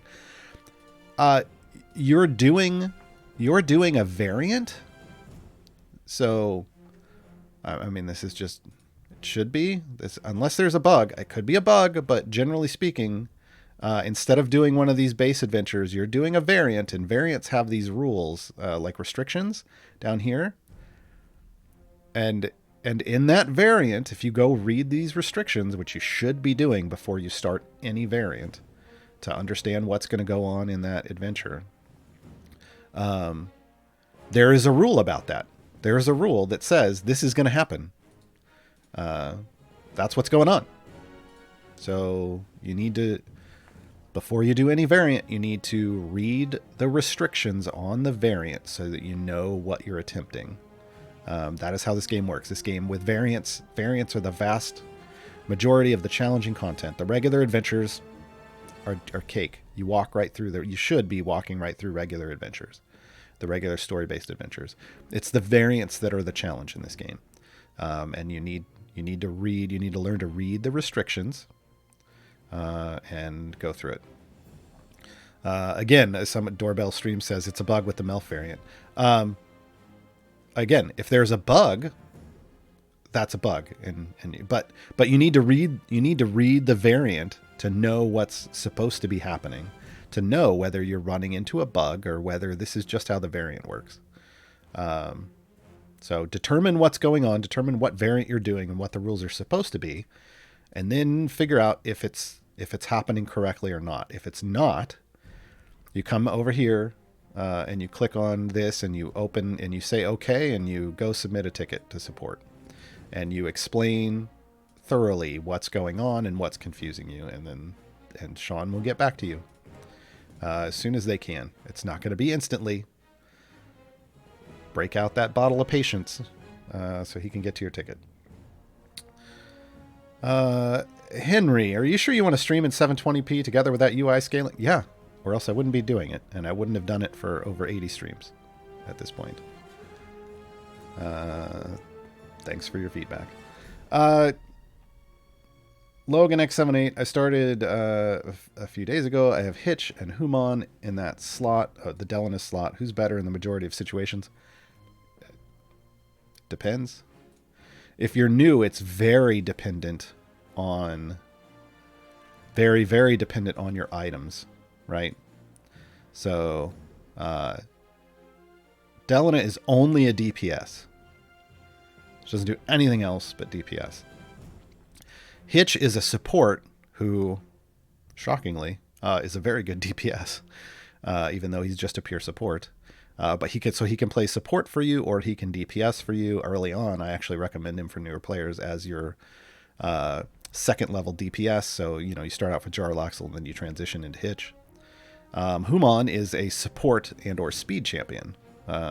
He can buff as a supporter, but you know, who's going to give you the better buffs between Humon and Hitch? Like if you're actually going for actual pushing buffs, it's going to depend on your gear and your favor to a certain extent. But yeah, I mean, Delina. The issue with Delina early on is that you have Jarlaxle as your primary DPS, and Jarlaxle's just get better. Jarlaxle's just the better DPS right away, unless you get randomly lucky and get epics on Delina. But Delina can't be in your formation and do anything but DPS, and neither can Jarlaxle really. He can provide some gold, so you end up with some wasted space if you have both Delina and Jarlaxle in your formation, which is why picking up Hitch from the newsletter is better, because Hitch can buff Jarlaxle and then later can take his spot. Why is the speed of drops important, Hell's Bliss? Just to get through levels to cap faster or increase gems, chest, boss? Okay, so speed in general, like speed effects, anything that speeds up your game progress, like what we call speed champions. And there's a guide, I did a Gaarawarr's Guide to Speed Champions that's on the YouTube, if you want to talk specifically about speed champions. There's a lot of different effects, and they can do lots of different things. Usually they're used when you're talking about building a full speed formation. It's for Mad Wizard gem farming, so you can earn gems real fast. But in general, even when I'm doing anything else, I start my runs with a speed formation to get me to the point where I then need to put in a formation for actually killing things. Because usually I can kill things with click damage for a very long time. And even with my speed champions for a very long time, because of the amount of favor I have and power that I have on my account in various things like blessings and perks and my Modron cores, right, and items. And then once I get to the point where I'm not killing anything, then I swap in an actual pushing formation. But it's basically time efficiency. It's all about time efficiency. Strictly average, fairly new to the game, and have done the entire Greengrass event. Good. Except for last Melf challenge. Okay. Any suggestions for this stage? I just can't get far because the tank dies before enough mobs are tagged as evil. Yeah. The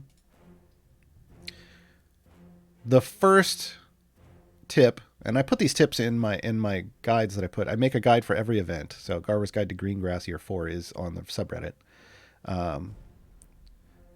The first tip is get lots of favor. Like do another favor run and try to get more favor, like E10, E12, E15, whatever. If you're still doing a run, if you can still do a deep push in a free play and get E01 or more favor, this is scientific notation, folks. Hit T or switch to scientific notation in the settings so that these references make sense. If you can get E01 favor or more on a push, then you're still gaining lots of favor, and it's worth pushing for favor. The more favor you have, the more you can over level your champions compared to the enemies they're currently facing, which means your tank can stay alive longer. He's going to have more health, or she is going to have more health. Any support champions you're going to have are going to heal more or provide more temporary hit points, like from Calliope. Oh, it's Y, not T. Dang it. All right, Y. Why? Yes, why? What does T do? Oh, T hides everything. I'm trolling people. Yeah, so switch to scientific notation, though, because that's just going to make things easier for you, comparatively speaking. It's much easier to compare E10. I'm doing E10 DPS here, and I'm doing E11 DPS here. Which one's higher?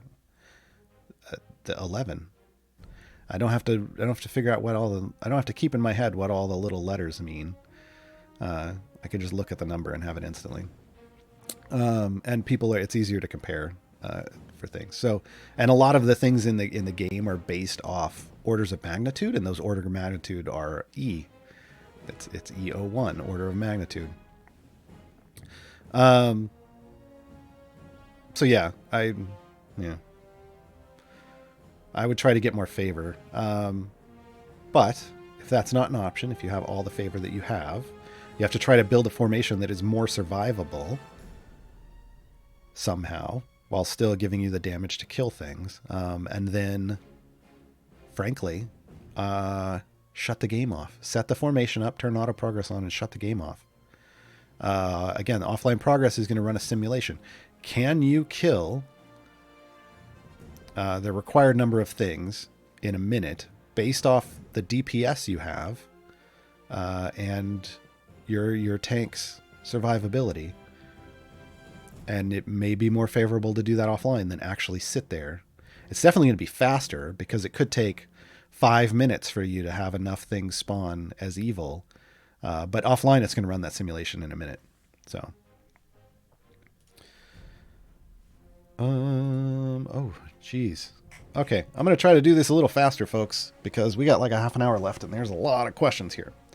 So apologies if I touch on this super quickly. Again, hit up the Reddit or the Discord if you need more explanation. I haven't played since year one. This is Lurker Frag. Is it just me, or are these new heroes vastly more complex? Oh yeah, they're vastly more complex. That's kind of the point, right? The year one champions and the core champions were very simple because they needed to be. They needed to be something that, because you didn't have a lot of options, they needed to just be able to do a job okay, and maybe do multiple jobs at once okay. These other champions are far more complex, and they fit in little niches, and they do things in those niches very well, but don't necessarily do things outside of that. And that's just where you get to in a game. Eventually, you want to fill these very situational niches. B.A. Billy G, being somewhat dyslexic, I'm really struggling reading Ashar and figuring out a proper Ash formation. On a future show, could you visually build an Ash formation? If you already have, could you let me know what? I haven't built one of those. Once I see it, I can usually figure it out from their cause, because it organizes the text on the champ for me. Yeah, I mean, I am not necessarily on the Ashara bandwagon. I know she's solid, but I think she's still kind of a fair trade-off with Zorbu. But yeah, we can look to do that on a future show. If you ask me on like a GG2E, like the Friday show, we can stop and try to build one out. That may not be the most optimal, but it should explain things for you. How do you get to split the party? I can't find it. Psycho Alice, you need to first unlock 2 champions in every slot. Every slot. So a minimum of 24 champions. And then it's this button right here. Will not only show... It'll show up when you have 6 slots with 2 champions. But once you're at 12, you'll be able to open this up. And instead of this saying jump form background, it'll say unlock a new formation. And you click it. And it takes you to an adventure called Split the Party. I have a guide specifically to Split the Party on the subreddit that I made not too long ago. Based off me doing this on a brand new, like on a newer account. So it should walk you through that whole process. Razel Van Helsing, so I'm in a battle of High Hall Tower and I'm stuck on this boss that keeps turning my party into crystals. I'm not sure how do I deal with this.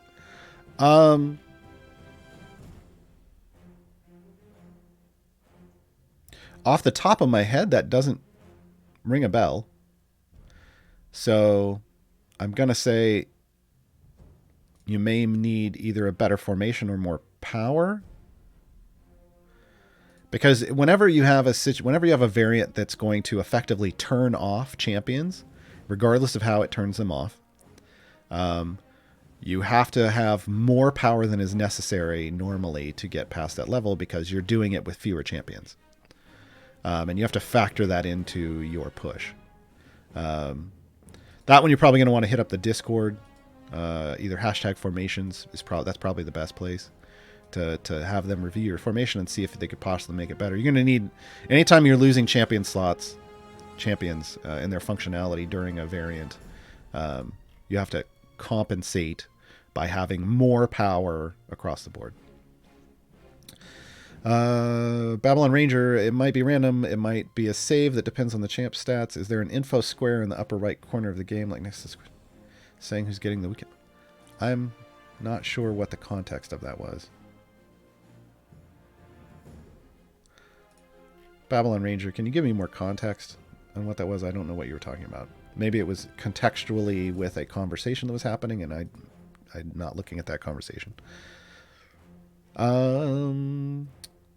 Greething for patron free play coins, currency, I'm guessing.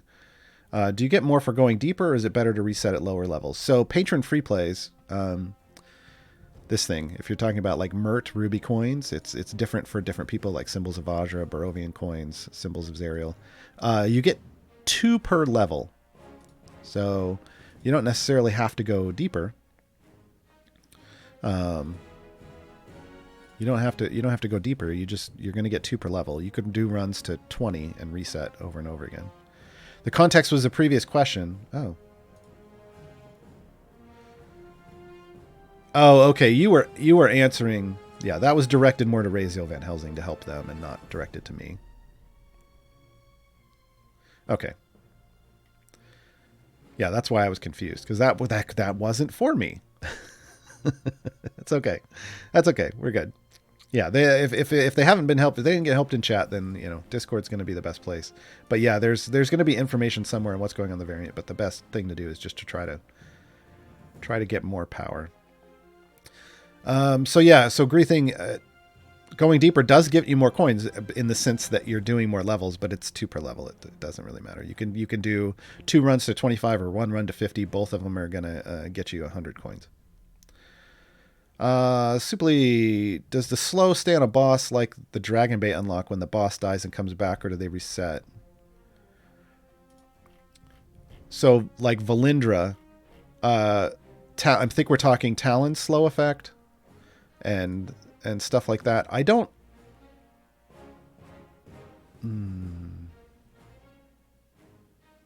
So, like, Talon slow is going to wear off.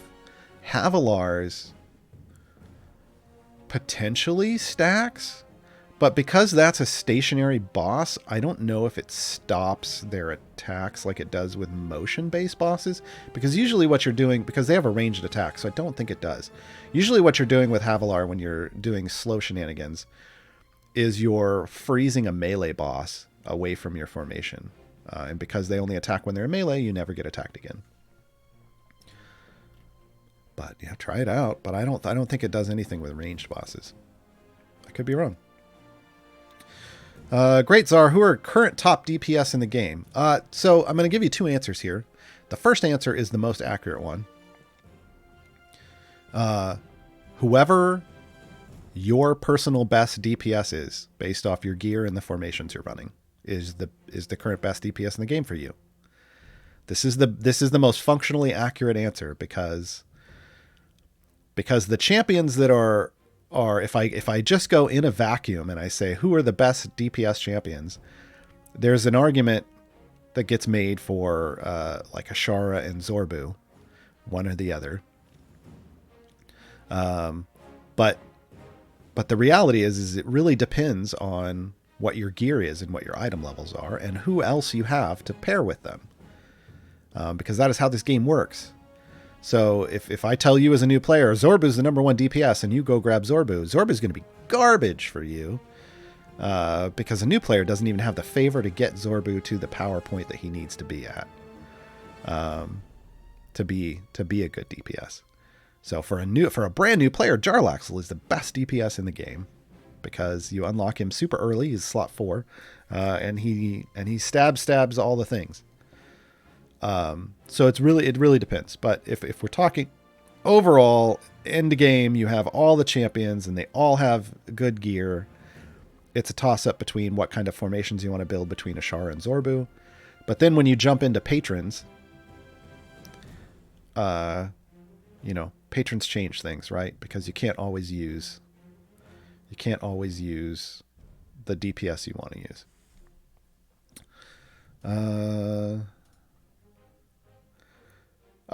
Clarification is, who should they time gate for? I wouldn't bother. I mean, are you a new player, or Great Czar, are you newer? How many champions do you average have in each slot? Answer that for me. But when I'm talking about DPS, I saw somebody mention Brunor. Yeah, like look at my Brunor, right? Like different item levels. Like when I'm comparing my Brunor to other things in this slot, I'm comparing a Brunor with 1,700 to 2,000 item levels and fully gilded. So things can change. You have 2 to 3 in each slot. You've already got Ashara, so you can lean on them. If you haven't picked up Zorbu yet, you could. But I don't know that it's necessary. Yeah, because some patrons might not have Ashara, but you might be able to use Zorbu. Lately, I've been using a lot of Farida in certain patron variants. And Binwin, of all things, with Zerial. So it's going to change. It's going to change. But just remember that when you're time gating a DPS champion, you're going to have to do it repeatedly, because to make them viable, they're going to need to be in like full blues at least, and hopefully, preferably full epics, but at least full blues. Newble76, my overall growth is going slowly. Am I doing something wrong? Probably not. You're just maybe not doing things as effectively as you could be. This game, like if you want to be super hyper optimized about it, it's all about figuring out how to be the most effective as possible. It's very difficult to say.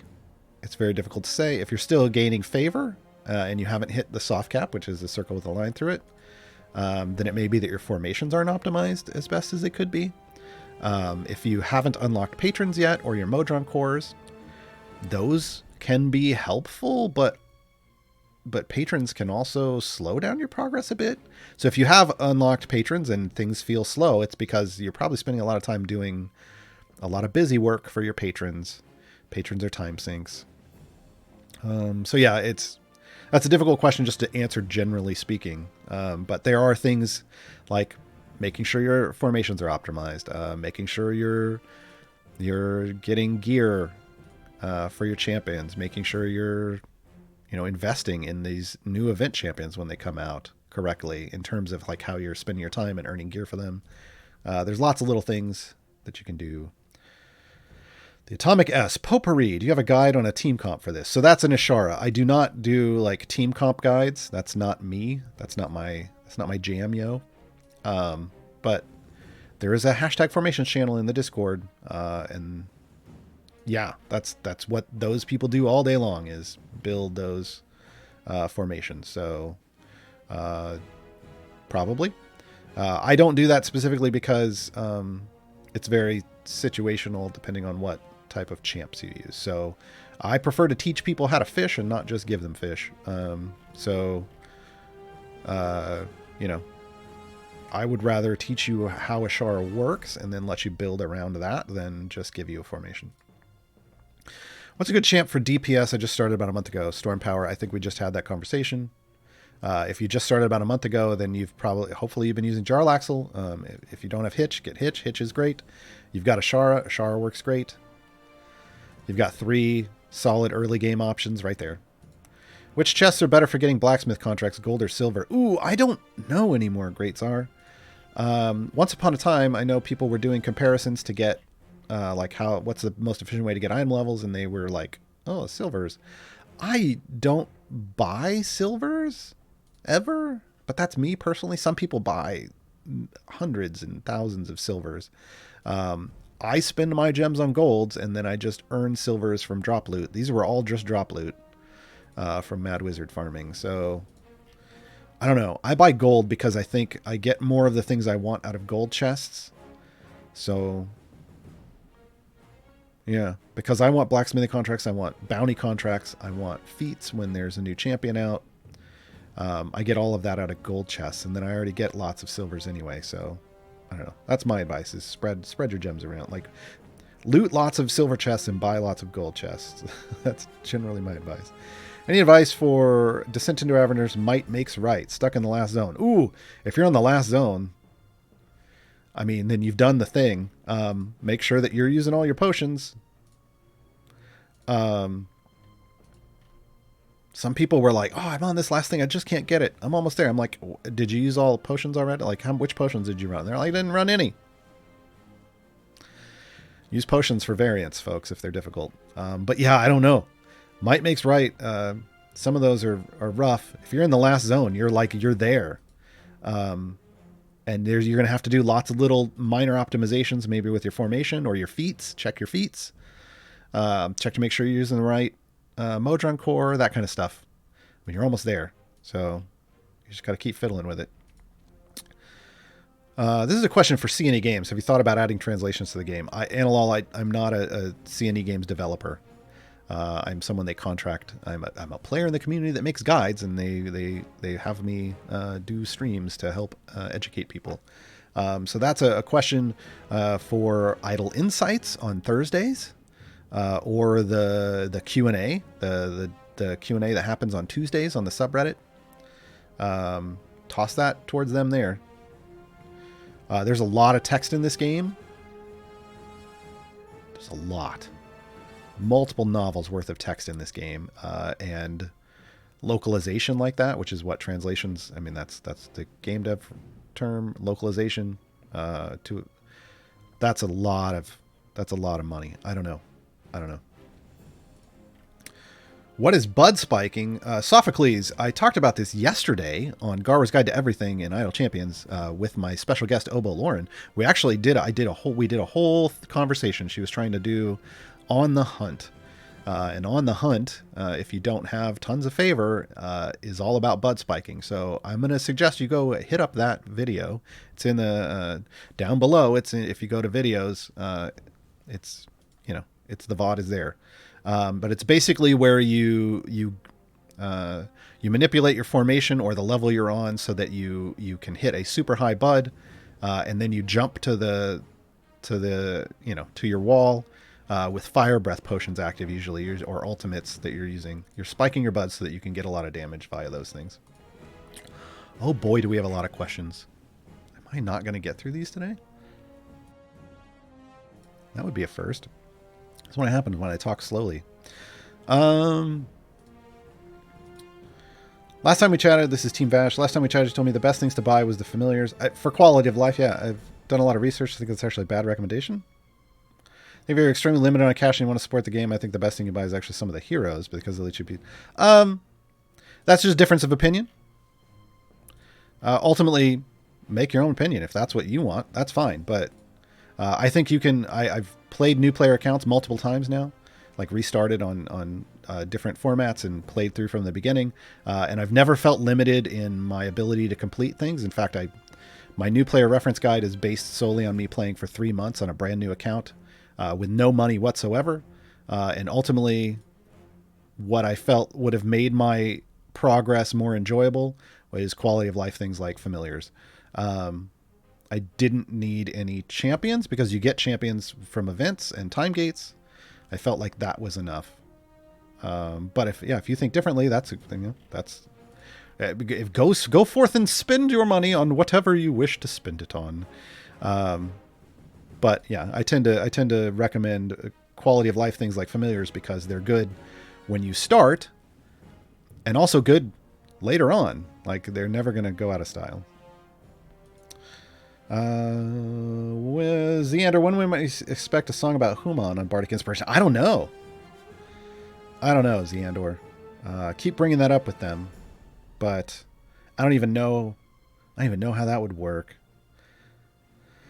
Ricochet, which champs improve attack cooldown speeds of other champs? Well, Humon's one of them in a certain placement. Korth kind of has an effect, but it requires you attacking something he already attacked. Generally speaking, improving attack speed isn't overall a thing, because it might get a little too strong. So off the top of my head, I'm not sure. I have every blessing in the Sword Coast. I'm still struggling with some of the very first variants. Only have Mert, level 3 Modest Core, and 4 familiars. Go grab global blessings in other campaigns. Yeah. That's generally... you got to pick up power somewhere else. So spread out. Go forth and destroy things in other campaigns and use those global blessings, the power from those other campaigns back in Sword Coast. That's why I generally recommend to just do the basic adventures through each of the campaigns until you get all the blessings, and then once you have all those global blessings, then go back and destroy things. But it's going to depend on which variants. Some of the variants may not even need the power. It just may be that there's a specific way to handle that variant, and you may not be grokking that.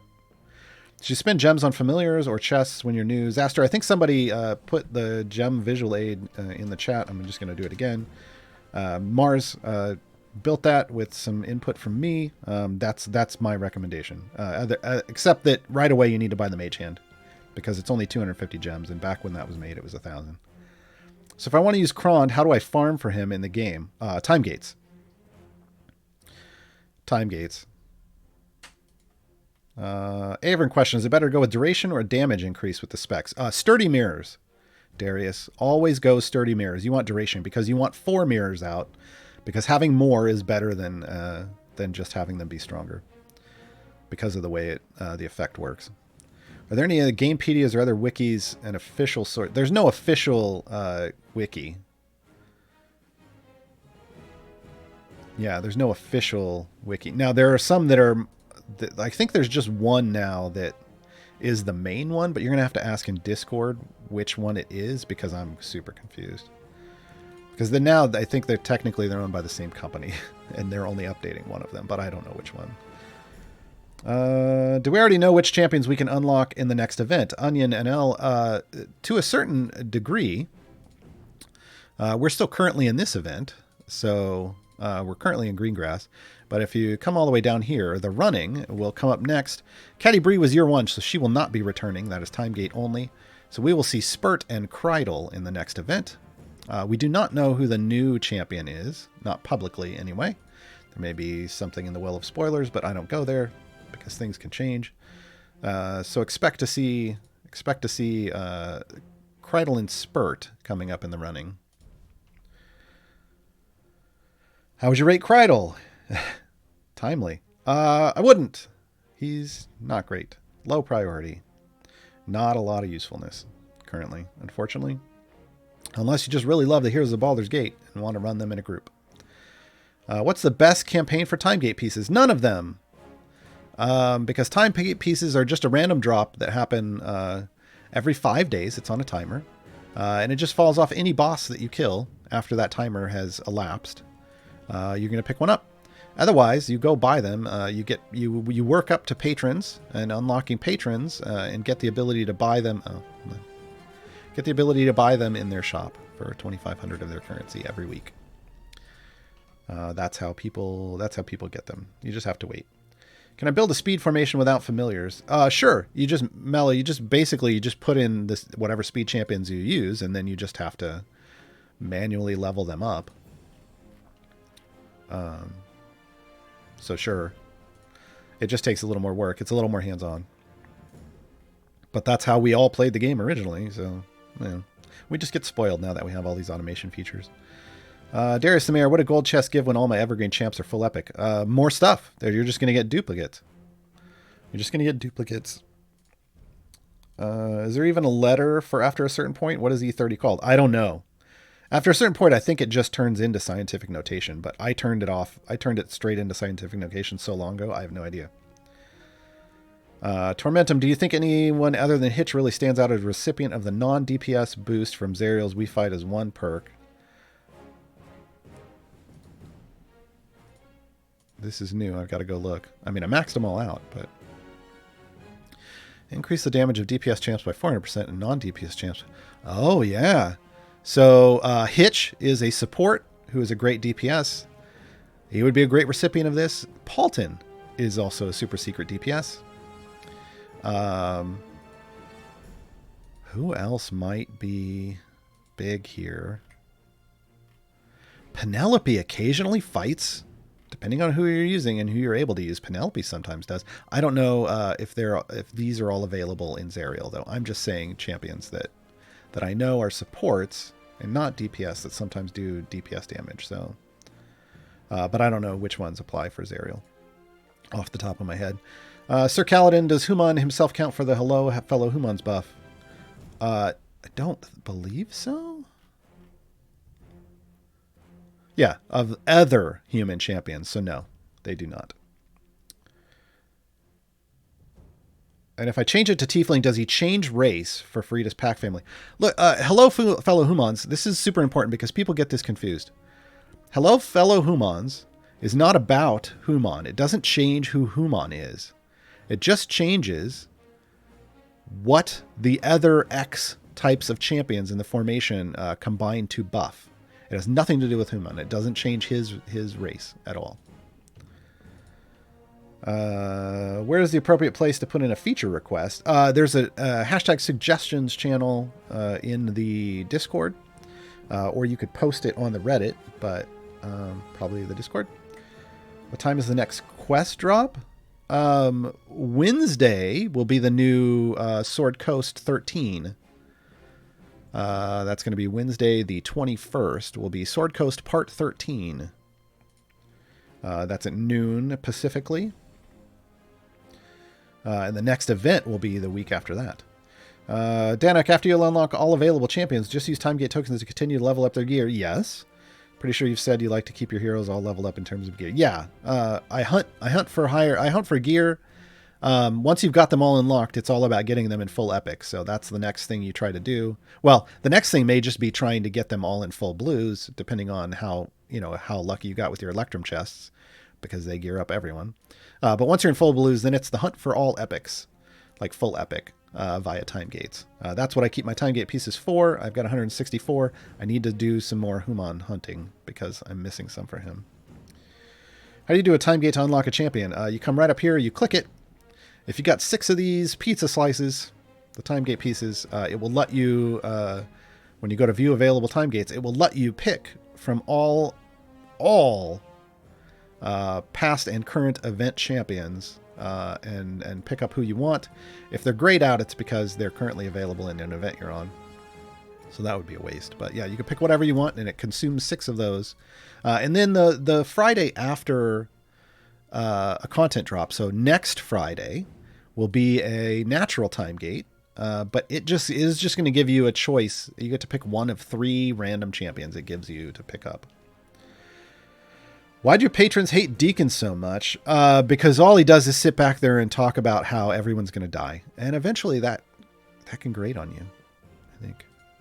Doom. 4 minutes. Oh. Can I get through all these in 4 minutes? Should I prioritize campaigns or events? Mela, events should always be your first priority until you have until you've done all the variants, or and you have all the favor you want and all the gear.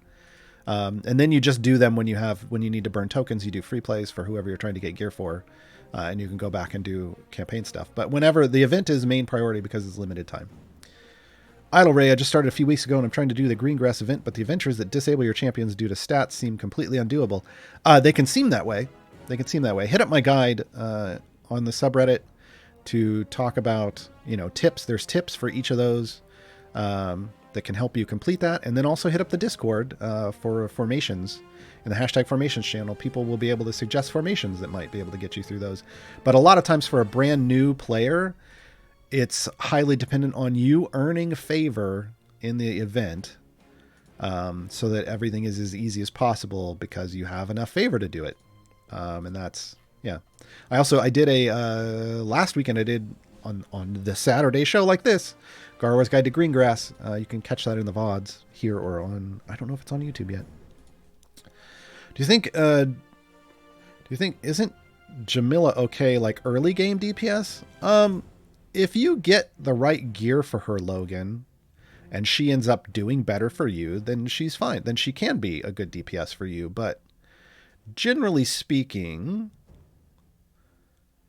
not necessarily. Her and Minsk are DPS. Her and Minsk and Delina are early DPS that you get that are core.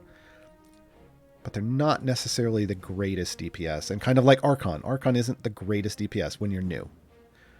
So there are better options out there.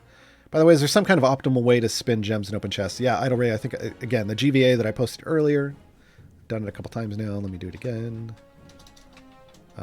is my recommendation for how to think about spending gems.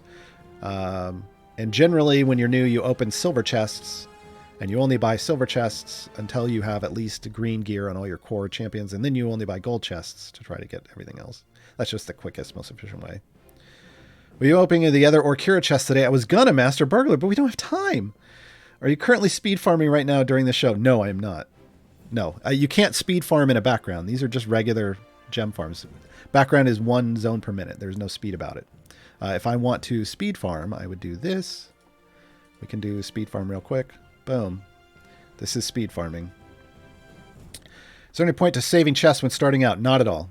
The exception to that rule is if you get a weekend chest, like the ones for this weekend, the title weekend, and you only have, like you would only have a Shar and Jamila that you'd be getting gear for, potentially hold on to those until you have like at least 3, but maybe 4 out of the 5 champions, because it's only going to drop gear for the champions that you own. So those chests you might hold on to, but the regular silver and gold chests and the specifically named ones like that say Orkira or Melf or Ayla, open those right away.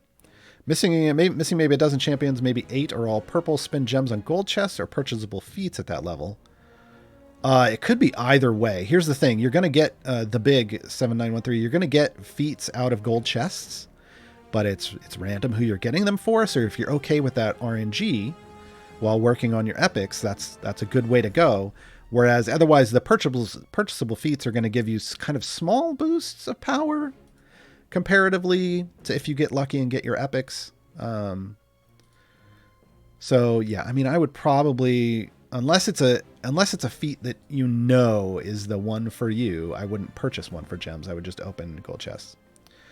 Optimus, with having a main tank and main DPS in the formation, do you recommend putting all support on the DPS for doing as much damage as possible, or splitting supports with the DPS in the tank? You want to buff your DPS. If you can also get survivability for your tank, that's great. Jay, real quick, can you hang out for a couple minutes? We'll do the rest of these questions. Is that cool? Is that rude? Can I ask that, Jay? We're so close to being done, Jay. While I wait for you to answer. Is it just me, or does Orkira seem a lot better than Brunor with their stacking debuff? Oh yeah, Orkira is the queen of debuffs and is going to outperform your Brunor anywhere you can use her. Make sure to gear her up. When should I start using blacksmith contracts? Wait for a while. Yeah. Well, it's not a risk for them to buff a white item. They can absolutely buff a white item because item levels stay. Even as you get green and blue and purple, they're going to stick around. But I don't think you need to worry about that early on. I just don't think you do. Jay left 3 minutes ago. No, they're here. What is an evergreen champ? Idle Ray, an evergreen champion is, there's currently 6. Hitch, Dritzt, Azaka, Dragonbait, Alcoria, and Rhea. These are champions that are unlocked outside of events. So like Hitch is here in the newsletter. The others come as campaign unlockables. You complete a variant and earn them. So they are called evergreens as a way to separate them from event champions, which are all these other champions. So they're basically things that are available year round if you put in the work. Do event variants completion reset each year? No. Once you've done them, you're done. And that makes it so that the next year you can focus on the newest champion that comes out if you want, or just run free plays for gear for the other ones. What is a decent speed farming formation for beginners? I mean, this is my speed farming formation, but beginners shouldn't necessarily be worried about speed farming. They should be worried about completing adventures, because you speed farm to get gems or to level up your Modron core. But if you're brand new, you can get lots of gems just by going out and completing base adventures, just the base adventures. Don't even worry about the variants early on. And with that, we're done. So real quick, I have a gold Orkira pack. This is going to get me a shiny. Don't worry about the shiny. I mean, we're guaranteed. It's nice if I know where it fell on Decision Pebbles. What is Decision Pebbles? Oh, that's the accordion. I have a shiny on the accordion. That's Elemental Fire. That's good. Okay. I've got the gold here. Okay, so that's the Decision Pebbles. Okay, I'm good with that. Let me open up the rest of these real quick, because I like to open these on stream. Can I get full epics? I should be able to. I have a lot, but maybe not. I don't know. How'd we do? Show me. No! Oh my gosh. Okay, I've still got 25,000 tokens to burn, so I only have 3 epics, but this was guaranteed with the cash, so I only got 2 epics? Or did it not update? No, I got more than 2. Are you kidding me? I saw 3 there, didn't I? Well, I don't have any holes in my collection, so I got that. I got to work on my epics. I opened regular golds. Oh! Thank you. Thank you. This is what happens when I'm in a rush. There we go, folks. There's full epic. I was like, that doesn't make any sense. Or Kira, why do you hate me? Okay. This is why when I'm in a rush and then I just click on things. Okay, there's full epic for Akira. Yay! Yay, my voice now sounds like Orkira because we were rushing. All right, that's going to be it, folks. Thanks for hanging out a little long. I did set up, the text is going to say we're listening to a song we're not listening to. I'm going to adjust that when we switch over. We're going to listen to Bard to Get, which is Ariza's song. And then the streams will resume on Monday with Champions of Lore, which is the best way to start your Mondays off. So I will see everyone then. Bye, everybody.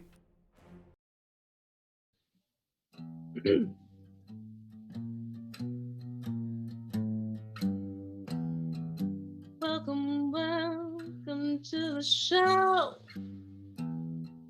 Sit back, relax. Come on, let's go.